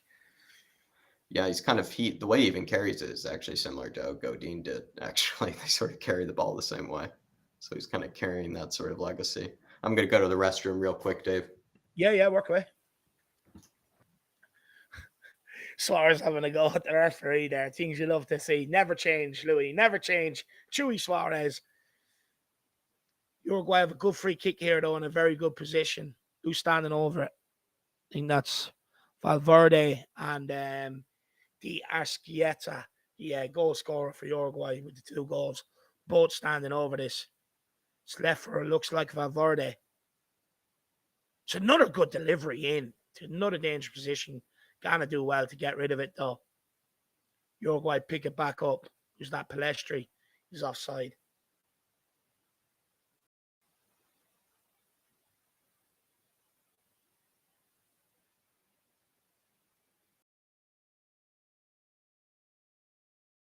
Ghana, they have a lot of work to save this game. It doesn't look like it's going to be done, everybody. To be honest with you, I think Ghana are good as gone, but it'd be interesting if Korea can take the lead against Portugal. It'd be very, very interesting to see where it stands then. And I wouldn't write it off, not after the excitement of last night's group with Spain and Germany, where I think it was on 70 minutes. Oh, is that another penalty? Could that be another penalty shout here for Ghana? Did he get a touch on it before the goalkeeper? Be interesting to see here. He's onside anyway. It's a lovely ball played over the top. Oh, if he touches that before the goalkeeper, that's a penalty. Oh, no, he doesn't. Although I think it's just more of a collision. Although the goalkeeper doesn't have control of it either. Just don't think he touched it before the goalkeeper. Could be a penalty shout here, though. I'd be surprised if they don't look at this.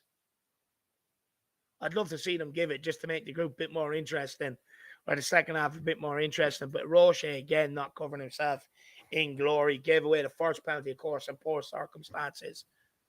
Did he almost give away another penalty there? Yeah, it was a long ball over the top, Jacko. Ghana player was onside. If he touched that before the goalkeeper, which he was like a millimeter away off the top of his boot, it was a penalty. But saying that, the goalkeeper didn't gather it either. It was just more of a collision. But Uruguay are in here in behind. Oh, no, that is a penalty. That's a penalty all day long. How is the referee saying he play just on climbed there? over him, ref. It's he just climbed on top of him. That's obvious. That's clear and obvious. They've got to check that. Dave, he's just climbed down for a piggyback ride. He really just... He just wants to be on camera again, Jack. He just wants the VAR moment again. He wants it to be a VAR. It's a football penalty. He wants it to be a VAR decision. That's hilarious. He does. He wants the cameras on him again. So it's good control.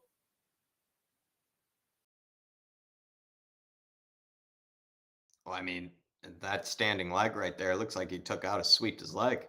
Look at his legs. I mean, it's just a penalty.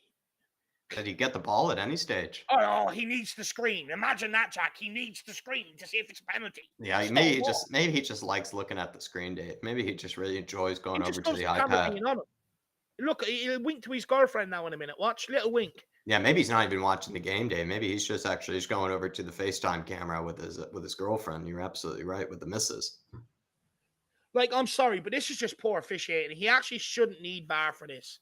Maybe he's just walked on over. Mrs. has actually called him over, Dave, while she's doing a bit of the grocery shopping, and she just says, is it this type of milk, this type of cheese? And he's just he's all over him. He's got his hands on him. He's fucking pulling him to the ground. He's got his legs in front of him.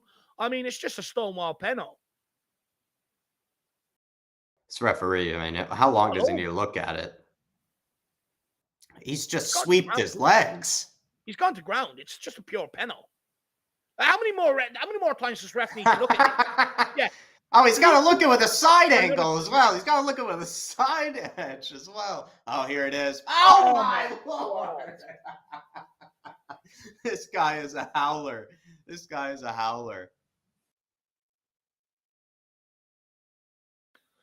I'm sorry. I have no hope for officials anymore after that. Like, he's bundling him. He's going to ground. He's got his hands on him. I don't think Nunez is the type to dive either. He is a donkey, but he's not really one to dive. It's just a penalty. The Ghana player's been out much, and he's going to ground. He's pulling him down. Looked like they don't even understand how that works. Like his leg just sweeped across him. How? I don't get how Nunez isn't supposed to trip there. How is Nunez not going to go down there? How is Nunez not going to go down there? He swung his leg at him. How is he not going to go down? He's completely panicked. Wow, that is unbelievable. And then they give that as a foul. I mean, Suarez gets sent off. He's constantly having to go at this guy, referee. He's constantly having to go at him. Look at him.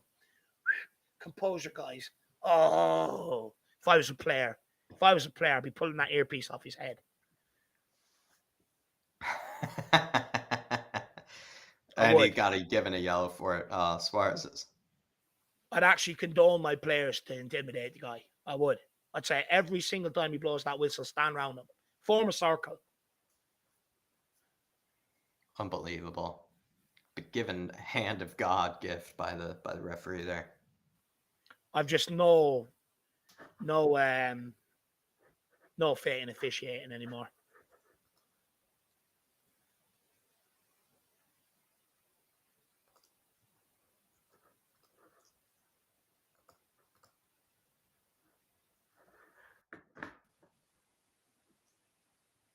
Top of the box here. Referee had to get a touch as well. He's really having a howler, isn't he? He looks... he just looks so out of place, doesn't he? He just looks like he's rattled. Watch him now. He's going to stay 20. He's going to stay miles away from the ball now, Jack. Watch. He doesn't know what he's doing. He's out of his depth. Look at Jimenez. You wonder the referees go into the game and like, no, I'm the man. I'm the real man in this game. You know what I mean? Like, Once they got the names on the jersey, Dave. Once they got the names. It's all about me. It's all about me. I'm the one that makes it a good game. You know, I'm the one that, I guarantee you they do. Guarantee you they do. Pretty soon the referee union will be demanding that they have their kits be sold in, club shops and things like that. It's with this guy in the middle, they may as well get rid of him, have a drone flying across the top, and then just putting out a loud buzzer on the stadium every time there's a free kick. He's useless.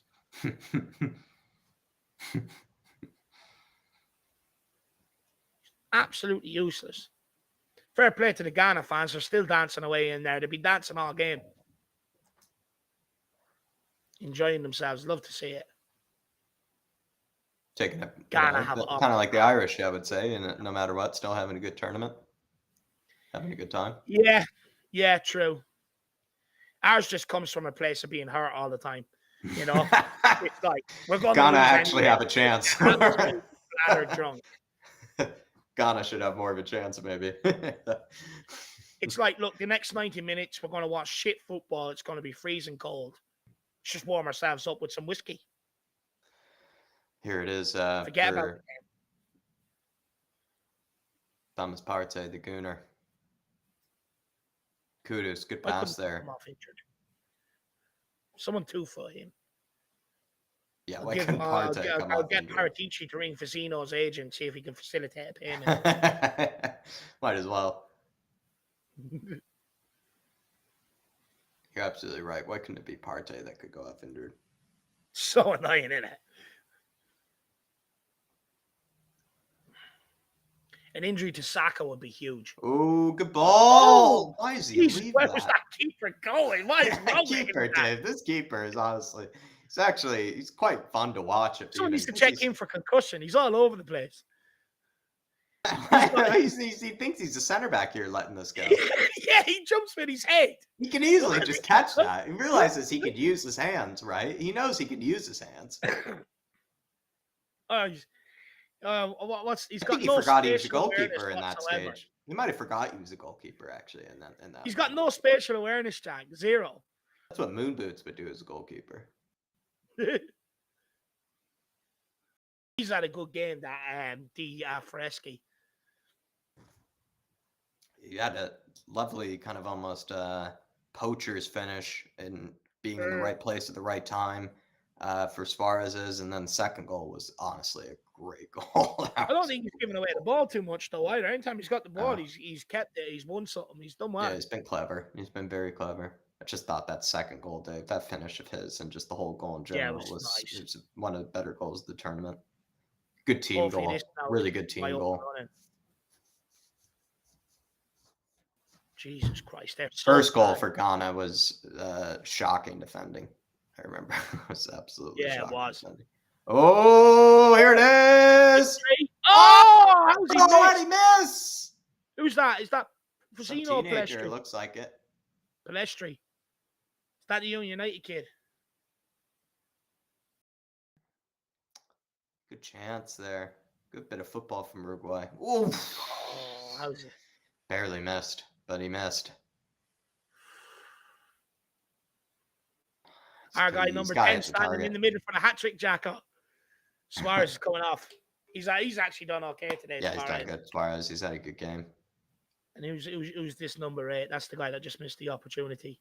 And then De La Cruz, I think he plays for River Plate. And then Cavani.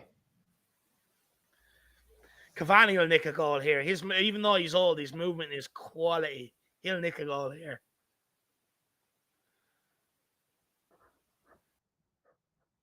$58 goals in 136 games for Cavani. It's not bad. Yeah, it was Palestri. Palestri, the guy that missed that chance. Young guy from United. Fakunde Palestri. I think this is Partey here. Someone 2-foot him.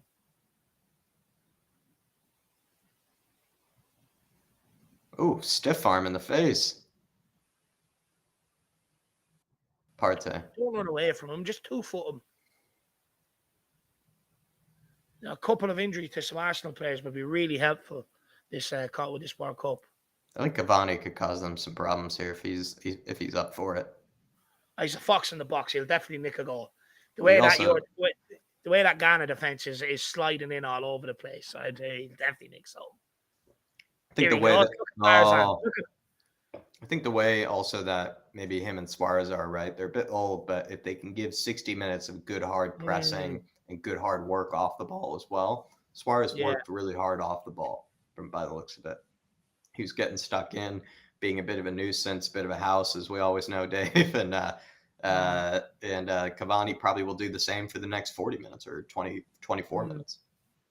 I have to say, Jack, I haven't really been too impressed with Kudus this game. He's been very. No, I haven't. He disappeared. I thought he started well, and then he disappeared, Dave. Like, for me, the players I want at Tottenham, even if their team aren't doing well. The moment after he won that, I thought he was in the game. He was in the game in the beginning and then when he won the penalty, you were like, wow, this guy's, making a good impression here. The moment after they missed the penalty, he disappeared. Absolutely disappeared. Yeah. It's kind of like we don't need them players at Tottenham. We have too many of them. We need players who will still stand up and be counted even when the chips are down, I like how he Absolutely right. I've seen him doing a lot of standing as well, I think, Kudus. He does do a lot of standing at least. It's kind of like you're 2-0 down. It's the World Cup. You might never get there again in the rest of your career. Demand to get on the ball and demand and try and make things happen. Grab the game by the scruff of the neck, Don't sit around and go, oh, well, no one else is doing it. I won't. It's like, well, you're the guy with the reputation, so go and do it. Yeah, he's doing a bit too much standing for me, kind of in the middle. Because he's not really dropping deep either to even pick it up if he wants it. No. He's gone hiding a little. Corner here to Ghana, though. If they can nick a goal here, it puts them right back in the game with 20 minutes to go. Any updates on South Korea, Portugal there, Davo? I still think it's 1-1, Jack. I'll just double check here again. Yeah, maybe check in with your Portuguese and South Korean mates, Dave. If you're Korea, you're happy. You 1-1. 1-1 still. 1-1 still. Interesting. Jeez, if they make a goal as well, it turns that group right on its head. It comes down to goal difference then between Uruguay and Korea. It was Kim Min-jae that did score for them. It was Kim Min-jae. Why does Sky Sports? No, not Kim Min-jae. Kim Young-Guan. Kim Young-Guan. Yeah. Is that the guy that scored the other day for them as well? No, that scored 2 against Ghana at the back post. No, maybe. I guess they're not even playing Kim Min-jae by the looks of it. They're kind of gone with a weakened lineup. Jeez, lad, the lineup. What was the day I done the watch long? I think it was Korea. I think it was Korea, Uruguay, lad. There was about 4 Kims down on the team sheet. I was like, wait, who's who? Kind of like the itches. Yeah, all the itches. It's hard to keep track. No. Good chance here for Uruguay. Someone get there. What he is. 2 years. Oh! Saucy, good ball in. Oh! Cavani! Oh! What an effort. Who hit that? Coates, I think it was, Dave. He is technically sound. Effort. Or no, that was Valverde. It was Valverde. What a hit. He's really an effort. First time. Beautiful. That's tough to deal with, too. Bouncing like that. Yeah. Good to see you, Ian. How are we, my man? Good to see you, Ian. Should be a routine save for the key. Should be getting the whole body behind the ball there. Way nice souvenir for the Ghanaians. Can't wait for the group games to be over till we get into some real knockout football. Very kind of Valverde to send a souvenir to the fans. Ghana with the short kick out to the player inside the box.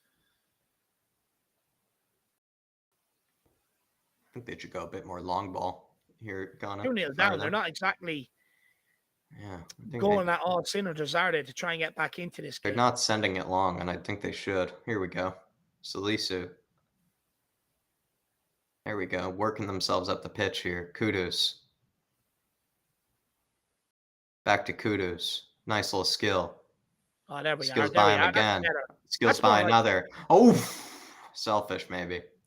That's more like it, though, you know? Yeah, I think he's exceptional on the ball. He's great at getting past his man, but he doesn't really do a whole lot to try to get on the ball, from what I can tell. Yeah. But he's great on the ball. He has no problem taking it past his defender. He skills past, I think, what was it, Dave? Like in the Eredivisie, he skills past. It was something like 4-point-something people a game, basically. He skills past at least 4 guys a game. And in the Champions League, he also is pretty good. He skills past like 3 guys a game, I think, in the Champions League. 78 minutes gone in the Korea game, and it's still 1-1. So that game will be over before this. So if Korea nick it, it will leave Uruguay with time left, knowing exactly what they need to do, because we're 7 minutes behind that game. Ghana making 2 changes here as well. Iñaki Williams taking off. He's been useless. Yeah, he's done absolutely nothing. He has been non-existent. Yeah, I mean, there really is. I mean, the guy that's coming on for him can't do much worse. Semenyo, 1 goal and 6 What did you make, Dave? Did you see all the sitters that Lukaku had the other day? Yeah. No, I didn't actually. I didn't watch. You should. The last group against Croatia, Dave. Lukaku genuinely could have scored more than a hat trick, and he missed all of them. Like he missed. What did that game finish? Finished whatever 0-0 or something, I think, or whatever. I think something crazy. Like Croatia got away with it. Really. Yeah. It was hilarious. Like Belgium created so many chances towards the end of the game. It was really, truly, it was unbelievable. And Lukaku missed I tweeted, I said to you, Dave, I think I said he missed so many sitters, he needs a couch. Yeah. No, I'm delighted. Not even a couch, he needs a full bed. He needs a full, needs a full futon. He's missing delighted so many sitters. Perisic, buzzing for them. Valverde is brilliant. They get Spain. No, they don't. They get Morocco, actually. Sorry.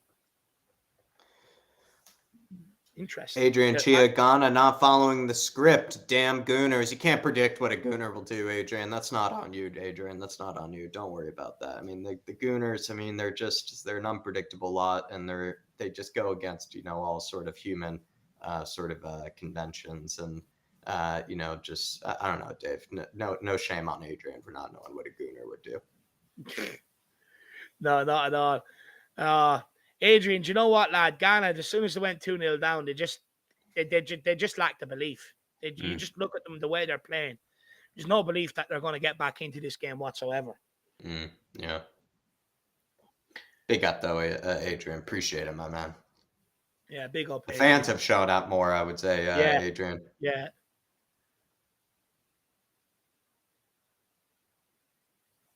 Oh. Be nice to be a Uruguay fan, though. I bet they have a nice steak lined up, Dave. Carne asada. Just It's just going to be. I'd love a steak with pepper sauce, Jacko. You're a teaser. They know how to cook the steaks, Dave. Uruguay, and I think them and Argentina, I believe, brought some 3,000 pounds of meat or something with them. So they're going to be having a barbecue tonight. Sammy Spur says, I always thought Lee Young Pyo was criminally underrated back in the day.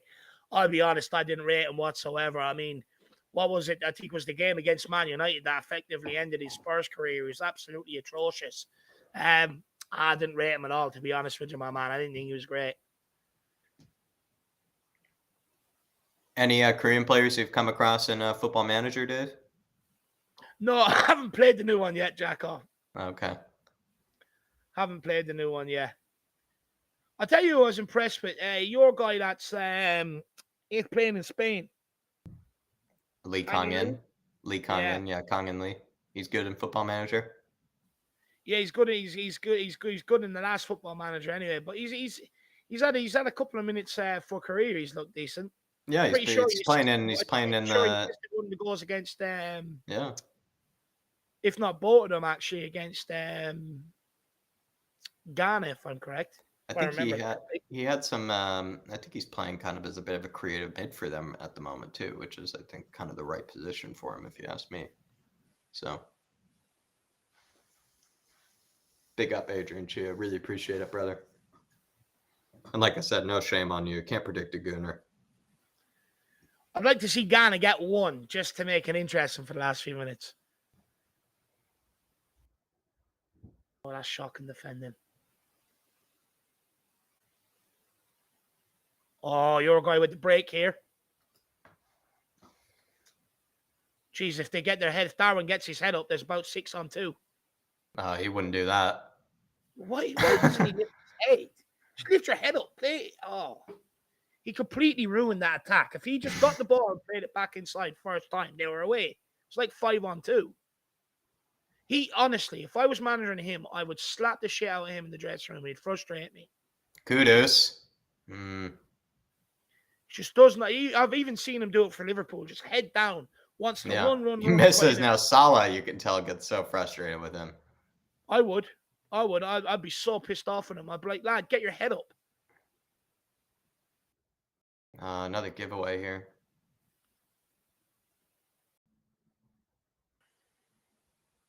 Kudus gives away a foul.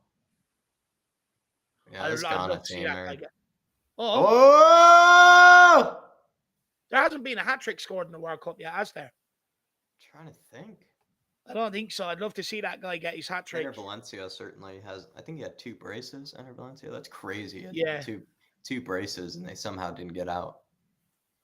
Yeah, no hat-trick yet. I felt bad. Ecuador were kind of the team I sort of kind of fell in love with this tournament. Really liked that Ecuador team. I thought they were fun to watch. Thought they were very organized too. Very fun. Interest 4-4-2. Yeah. Like a good 4-4-2. No, they represented themselves well. I like the way they brought some players from their league as well with them. I think they even brought a guy from the 2nd division in their league with them. They went with a young team. They went with a really young team. And I think there's a bit of pride in that, knowing that they'll be back. I imagine they'll be back for the next one. Statman Dave time tonight, Jacko. It's Serbia. How do you think they're going to get on? Yeah, the Serbia prediction hasn't really gone too well for Statman Dave. You could see why. He went for the Serbians. I wouldn't say is as much of an expert on the itches as myself, but could it be a case like Uruguay saving themselves for the last group game? Don't want to peak too early. Maybe so. But my issue is I don't think they've gone with maybe the best lineup and the best approach that they could go for. I think what they really need to do is I think they need to send it long, go for Mitrovic and Vlahovic. If you're sending it long to those two, I mean, it's just going to be absolute chaos for whoever you're coming up against. Yeah. But they're not really doing that. They're playing either a Mitrovic or a Vlahovic. I think they should play both. They should probably play a Tadic maybe behind them, a guy who actually can pick up the ball and can play. And then just put a bunch of workhorses, behind them, and a certain Sergei Milinkovic-Savic as well, and you find yourself with a pretty good team. Just think they need to be they don't even need to be more progressive. Just put on another large man up top, Dave, and you'll find yourself, I think, with a lot more chances. Don't they have a good chance? Oh! Don't they have Jovic as well? Jovic, yeah, but he's probably more like that sort of Julian Alvarez kind of type, or how would you put it? that Aguero type, where he's a bit more kind of stocky, kind of a. The move to Madrid ruined him, didn't it? It really did. I mean, he had no chance, I think, of getting ahead of Benzema, and it's never really worked out for him. But he also, to his own fault too, he never really played very well either with his chances that he was given. So there's that. But it was his dream move. He always wanted to play for Madrid, so it was his choice. But I don't know. I think they should go with Vlahovic and Mitrovic up top. Darwin Núñez making way. He's been shit this World Cup. Oh, and the 2 goal scorers off. Arabasqueta is off as well, so he won't be completing his hat trick. Who's this young Diego? Come on. Young Diego Forlan. Gomez and Canobio. I've heard that Canobio name somewhere before. Where have I heard it? Who does he play? It does look like a Forlan from far away, number 24. He does look like a Forlan. That's hilarious. Busting Canobio. Paranense. Atletico Paranense in Brazil. Okay. Oh, it's also a town in Italy. That's probably where I've heard it.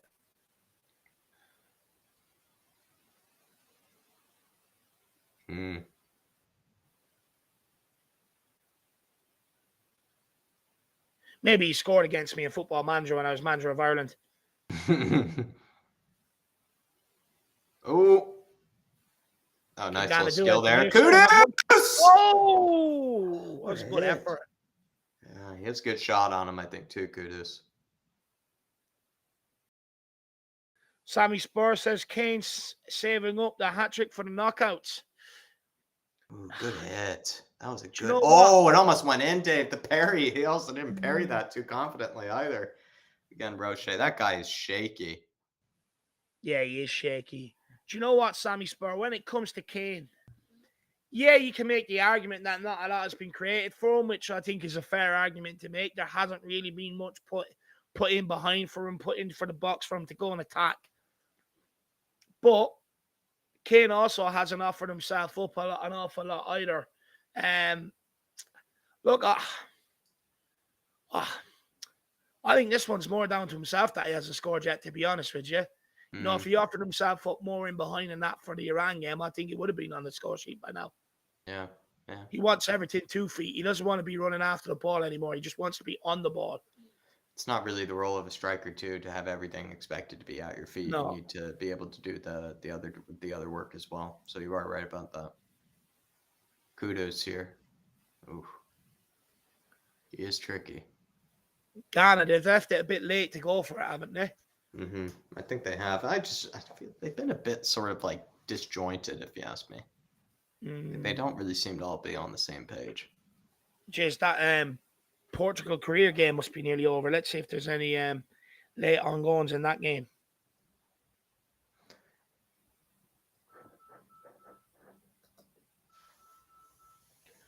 Oh, give me a sec, Jack. No worries. Adrian Chia, thoughts on USA's chances versus the Dutch? Gakpo is on fire. Cody Gakpo, add to the list of the players that I've been hyping out for a long time now. I definitely could pull up the receipts of Gakpo. I think I was talking about the guy nearly 2 years ago. It's what I would say. And he's been absolutely on fire. You add him to the list of Bruno Guimaraes and Kavicha and Kim Min-jae, I guess, a few guys I've been hyping up for a long time. But USA's chances versus the Dutch, I think a lot of USA fans just feel very satisfied with just being through to the knockout rounds. I'm not sure how much they actually expect against the Dutch. Like I've said before, Adrian, I'm a bit of a bad Yank. I kind of am not deeply passionate about the USA team. I really am very proud of our boys, but I don't really put too much pressure on them. And I don't really, let's say, put too much heart into them, just because I feel like I don't know. I think we get a bit ahead of ourselves, and sometimes certain USA fans I think can be a bit annoying. So I sort of kind of have a weird relationship with, let's say, the U.S. men's national team. I'm very proud of them, and so I sort of feel like, I don't know, they kind of done the job, and it's sort of kind of how would I put this, like it feels like we can just go for it. Like maybe, you can kind of just do whatever you want with this sort of fixture. I think the pressure is kind of off. There's kind of a sort of I don't know. You can kind of just go for it. I think USA fans are pretty, at least they should be happy with getting through to the knockout rounds, and they can kind of just, I don't know, take it as a free hit. I guess they can take it as a free hit. I was actually texting Jacob about that fixture the other day from United Spurs. I think they did the job. They did what everybody wanted them to do: get through to the knockout rounds, and by them getting matched up with the Dutch, it's a bit of a free hit, if you ask me. Look, I think USA can leave this competition with their heads held high, Jack. To be honest with you, I think you'll leave it as well with putting yourself in good stead for the next World Cup to come about, because really all you're sort of really lacking right now is maybe that clinicalness in the final third. Yeah. But, it gives you another couple of years to formulate a plan to work on it. And I'll be honest, look, many people are expecting you to come up and, sort of be whipping boys or not really have a chance of getting out of the group. And I think you're completely stunned a lot of people. I think you should be very impressed with the way you stifled England, the way you stifled Wales for 45 minutes as well. Like, you got to remember, you're coming up against two teams from Europe that many people have rated, or many people rate England, one of the best teams coming out of Europe. You got Wales, who many people love, say, look, they fight, they do this, that, and the other, and they always get the job done.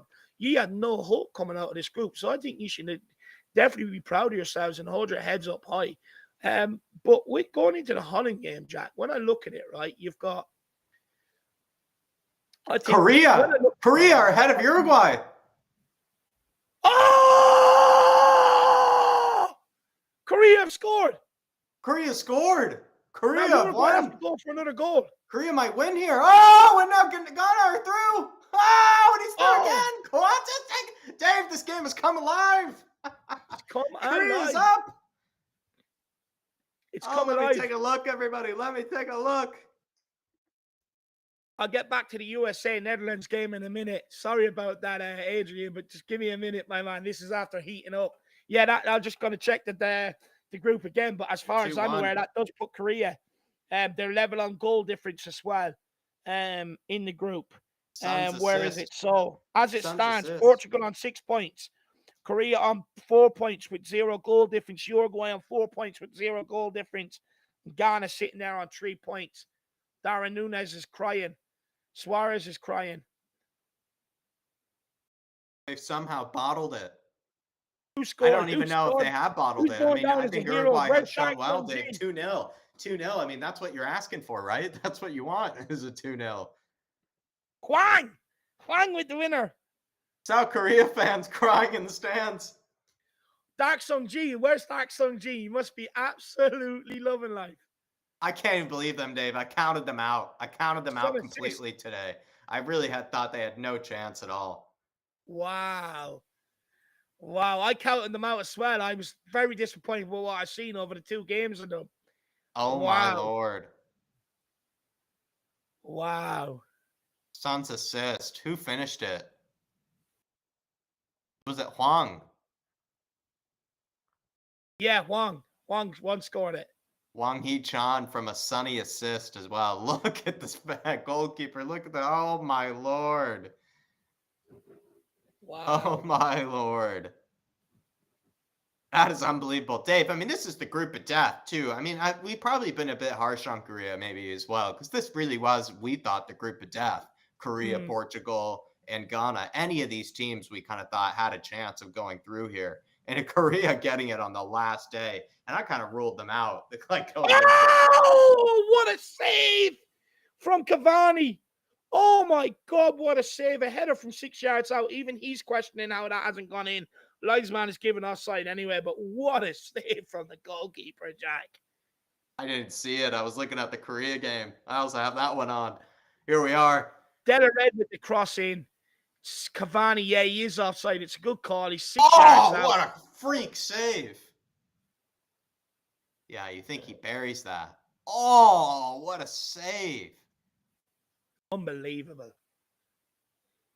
Oh. We'll definitely be doing a watch along for Netherlands, USA anyway. He nearly flips over after. That is incredible.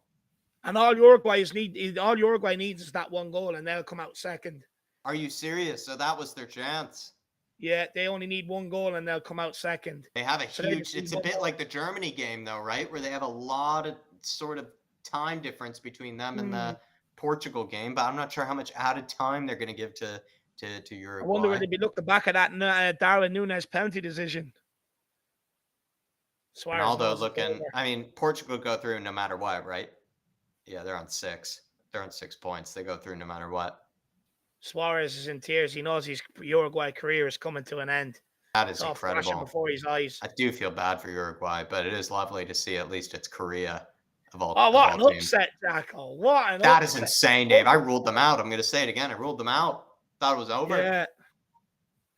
Could they be making another semi-final appearance like they did at 2002? They could use this. They could use this as some motivation. That's for sure. All the Uruguay fans with the phones out, they're dying for Portugal to go and score. They're all singing Ronaldo's name, probably. It's a bit of a situation, though, where it's like Germany and Spain. Like, do Portugal even want to score? Are they going to even be motivated to score? 8 minutes on here, Jacko. Oh, my Lord, Dave. It's heated up at the end again. 8 minutes added on. Oh, my. And it's the case, if Uruguay score, it's all over for Korea. Is that right? And it's over. Yeah, if Uruguay score, it's all over for Korea unless Korea score again. Okay, so Korea have won 2-1 from a Sonny assist and a Wang Hee-chan goal. It's over, 2-1. Korea have won there, Dave. So what needs to happen here? They're left standing on the pitch waiting, really. What needs to happen here, Dave? Uruguay just need to score one. If Uruguay score one, they'll go. They'll go through. Oh, it's Cavani in behind. So many in the box. Back post. Oh, what is he doing? It's a shit header. Coates wins the next one. Oh, they win the next one. Oh my Lord! There's 8 minutes of added time. 7 minutes now of desperation left here, Jacko. Oh, they're just gonna send it long. Send it long. Did they take Núñez off? Yeah, they took off Núñez. They took off Suarez. Oh, that was a mistake. Took off Pellistri. Big mistake. I think they shouldn't have taken off Núñez. You would definitely want to keep on Cavani and Núñez. It's a ball in here towards the back post. Cavani heads it back across. Cleared by Ghana.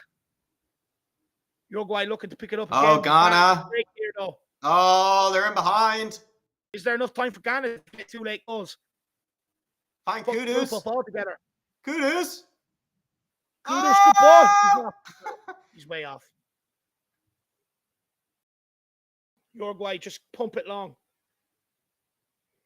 Adrian Chia told you guys it would be an insane script. Adrian, how did I ever count you out, my man? I thought you were taking the day off when it came to the script today. I thought you were taking the... That's a penalty! That one's got to be a penalty!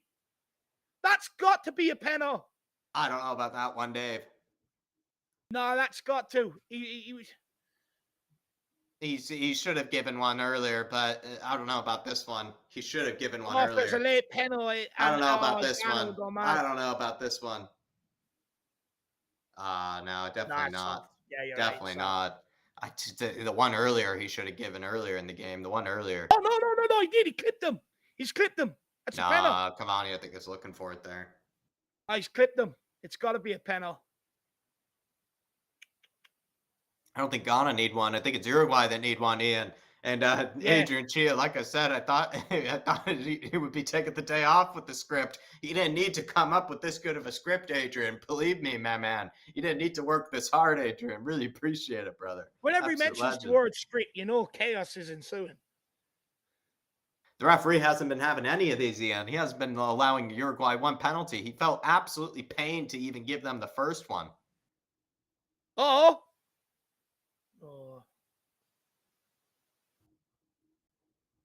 Just hoist her in there. Oh, what is that? What is that? If you're the Ghana goalkeeper, right, and you know what Suarez done to you at the 2010 World Cup, you're definitely lying down on that ball for a few minutes and taking them home with you.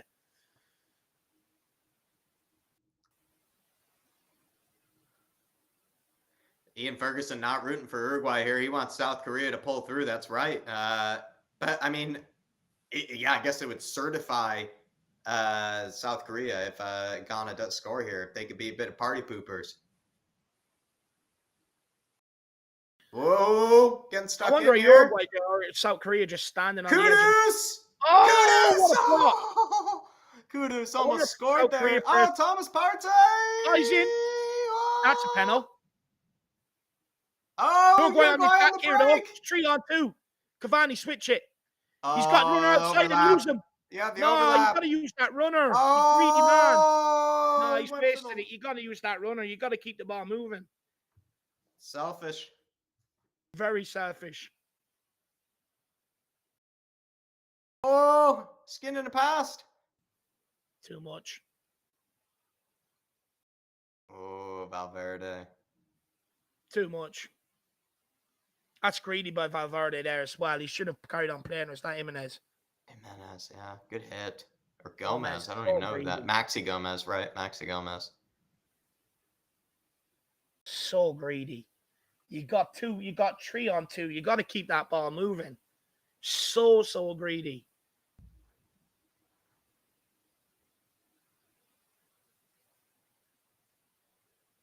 Was there 3 minutes left in this game? There's definitely going to be another chance or two. Both teams have no defense virtually. Oh, Ghana. Oh! What a hit. Forlan. Kudus here. Oh, lovely skill from Kudus. Poor from Ghana. Why didn't he put that back post? There's 3 players standing there. Last attack, maybe. One of the last attacks for Uruguay here. Keep the ball moving forward. My Lord. Shocking pass. Shocking pass. Ghana, can they not give it away this time? Anyway. Yes, they do. Oh, that's even worse. Yes, they do give it away. Keep the ball moving if you're Uruguay. Keep it moving forward. Oh, De La Cruz, Cavani! Why did he not shoot across the goalkeeper? Shoot! You should have shot. Back yourself. You're the country's leading goal scorer, man. Back yourself. If anyone's going to do it, it's going to be you. I do want Korea, but this has been torture of bad football to watch towards the last few minutes. It really has been. At this stage, Korea deserve it, but it's incredible that Uruguay winning here 2-0 and they somehow don't get out. That is insane. Great entertainment for the day, though. Unbelievable. Goalkeeper wasting time here for Ghana. Ghana, yeah, because they want to take them home with them. They don't forget 2010, Jack. Yes, absolutely right. A bit of a Germany-Spain situation here, maybe in that regard. Take them home with them. Send them home. They do not forget. And they're making substitutions. Bit of housery there. Excellent bit of housery from Ghana. Just taking them down, dragging them down with them. The karma. Is it the karma that's coming back? Is it the karma coming back to haunt Suarez? Yeah. And also, Suarez taken off the pitch as well, Dave. He was taken off the pitch. So there's nothing he could do about it as well. He wishes he could be brought back on. Oh, Uruguay, they'll definitely get one last chance. Go back to your keeper. Let him go long.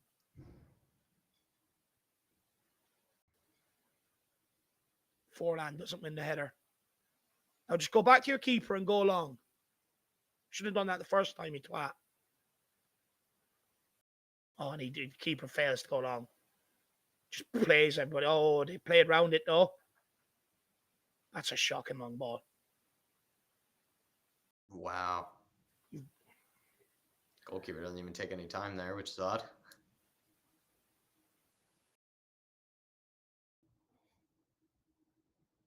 Referee's got to blow it here. He's definitely got to blow it. That'll be another minute or so added on, surely. Oh, broke his ankles. Send everybody up, balloon it forward. Win that. Oh, he does. Oh, that's a free. Oh, one last chance for Uruguay. Huge chance. Oh, last chance for Uruguay. Come on, Uruguay. I'd say Dark Sung G is out partying right now, Jack. He absolutely should be. I honestly, Dave, thought they were so out of it. I really did. That they didn't Especially even when they're stay. 1-0 down as well. What a tremendous effort from the Koreans to come back. That is unbelievable. That is unbelievable. Suarez has no steak to eat tonight. He's in No bits. He's steak at been in bits for all. about 20 minutes. Not even sympathy steak. I mean, they really thought they were partying, Dave. I mean, the Uruguayans thought they had the job done. They thought they were going to be celebrating with steaks, cervezas, and everything. I mean, it's just going to be cold glasses of water and soup, I think, tonight for the Uruguayans. Surely you don't go for the target here. Surely you clip this towards the back post. I think you would. Look where that other Uruguay players. Just put it to him. No. Yeah, look at that guy on the back post. He was wide open. Just simple pass along the ground and he's in. It's greedy. Wanted the big moment. Now it's over. It's over. South Korea are through. Unbelievable. Congratulations to them. Congratulations to them. Really is. I mean, it's unbelievable. Really deserved it. I think they deserved it at the end of the day. If you're going to beat Portugal in the final day, if you're going to beat Portugal in the final day 2-1 after going to 1-0 down, you deserved it. They also, I thought, probably deserved more in their game against Ghana. I thought they were really hard done by in their game against Ghana. The Koreans. Oh, it's all kicking off here. All the Uruguay players are going after the officials. Muslera, Cavani, they're all in there. Whoa. They're all following them and everything. They're all going absolutely ballistic. They're following down the tunnel and everything. They've lost it. They've absolutely lost it. Unbelievable. They've all followed the referee straight down the tunnel. There'll be repercussions for that. He probably should have given them 2 penalties at least today. And the penalty he gave as well. In the beginning of the game, the penalty he gave in the beginning of the game, he didn't give them the benefit of the doubt later. So Ghana were in cruise control of this going through at the start of the day, and they now find themselves bottom of the group. Wow. With Uruguay finishing third, level points with Korea, but Korea doing it, and then Portugal top in the group. What interesting day that was. Adrian, you've made it a crazy script, my man. This the craziest of scripts I've ever seen. So, Adrian, absolute congratulations to you. And South Korea, huge congratulations to them. Because like I said, I feel like they deserved it after maybe getting a bit hard done by in that Ghana game. And then beating Portugal on the final day. You absolutely deserve it. A bit similar to the Japanese as well, right? Where they made it hard on themselves, the Koreans, certainly kind of like the Japanese did. They ended up beating the 2 hardest teams in the group in the case of the Japanese, and then ended up losing to the Costa Ricans. But South Korea, in a similar sort of manner, kind of got a really good result against Uruguay, somehow lost against Ghana, maybe the game they backed themselves in, and then ended up winning against Portugal. I guess it's just how it is. Certain teams, they show up in the bigger games. And maybe South Korea are one of those where they show up in the big games when it all counts and when it all is on the line. There you are, everybody. THFC till I die. Dermot saying we've reached our goal of €1,000 on the charity. Absolute legend, Dermot. Dave, I know you played a huge part in helping Dermot on the day. Anything to congratulate Dermot for? Hopefully, Dermot, you feel like you were able to get it done. Got it done quite quickly as well, Dermot. Very, very proud of you. I must say, very impressive, brother, to get it done this quickly as well. And it's really for a good cause too. And I know it's a cause that means a lot to you as well, Dermot. Yeah, big up, Dermot. Absolutely fair play to you, my man. Buzzing for you. Go to a good cause. So fair play to you, Dermot. Big yourself up, my man. And the outlad's also in. He says, come on, Sonny. Genius. Come on, you Spurs. Yeah, he got the assist for the winner. I'll go back and look at the goal. I'll check it out now in a few minutes. Genius assist, says the outlad. Yeah, absolutely right. Big up, Dermot. Congratulations, my man. I know it's for a good cause, for something that means a lot to you as well. Something very near and dear to you. And then also, it's good to see that you were able to get it done so quickly too. Very, very impressive, my man. Big up, Dermot. There you are, everybody. The conspiracy starts. Jameson, Uruguay, maybe going to come up with some conspiracies, I would imagine, for the referees. Absolutely right. But it's good to see Sonny through.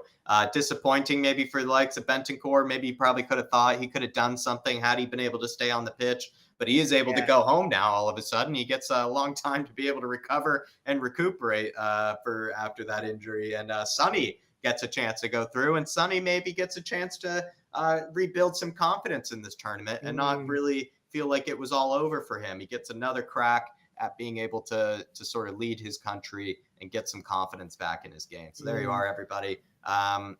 I think we'll Fair leave it play to there. him, though, Jack. Stepped up at a vital moment. Probably one of the last kicks of the game and provides the assist. Brilliant. Absolutely right. Absolutely right. But yeah, I mean, it really stepping up in the most crucial moments. We know the world-class players do it, Dave. But I think we'll leave it there. Leave that like button, please, everybody, if you have enjoyed the watch along. If you did enjoy the vibes, really thank you, Adrian. Big up Dermot, and so many others as well. Really appreciate support. Amir Sardar, good to see you in the house too, my man. Really do appreciate it. Big up Adrian. Adrian with another hair saying, sorry, VAR took so long earlier because was giving the ref a new script. Told him not to give Uruguay a sniff. Ghana did not let Uruguay score one more because of Suarez. It was brilliant housery by the likes of Ghana to sort of then think that they had this opportunity to take Uruguay down with them. Like Dave said, I think that is hilarious that they did see that as a great chance to sort of upset Uruguay's day. If their day is going to be upset, if their party's going to be upset, might as well take Uruguay with them. And to see Suarez crying on the sidelines really is hilarious because he was celebrating, right, the missed penalty when Ghana missed it. He celebrated it in the tunnel and was really making a big, effort of congratulating himself for having that handball. And then what is it, Dave? 10 years later, basically, he finds himself crying on the sidelines on the bench. The karma has finally caught up with him, maybe, Adrian. Lots of karma, maybe duly deserved for a certain Suarez. And I'm very honestly impressed by the script that you were able to come up with today. And that referee, if you had to speak to the referee about the script today, if you had to tell him what was on the cards, honestly, that referee looked like a bit of a tool, if you will. He didn't really look like a nice guy to deal with. So Adrian, you really took one for the team there because that referee didn't really look like the nicest guy to deal with. He kind of didn't look like he really didn't know what was going on for the most part, Adrian. So I'm surprised you were able to even have a conversation with him. But big up, my man, and appreciate your support throughout the stream as well. You absolute legend. Big up, Adrian. Good to see you today, my man. Good to see you today. Yeah, good to see you, my man. Hopefully you're keeping well, brother. Good to see you back. And like I said, we'll leave it there. Everybody smash that like button on your way out. And we'll be back, I believe, with some content very, very soon. Potentially another podcast, potentially some comments maybe regarding the Paratici situation. There is a fan show Monday. You can count on that as well. There will be a fan show Monday. I'm also going to do, I think, a bit of a reaction to some of my World Cup predictions. I think at some stage. There's also a Muhammad Kudu scout report to take a look at too over on flatcapeurotalk. So a bit of content maybe to take a look at, everybody. That's what I'll plug for now. But I think we'll leave it there, everybody. Hit that like button. Come on, you Spurs, and we will be seeing you.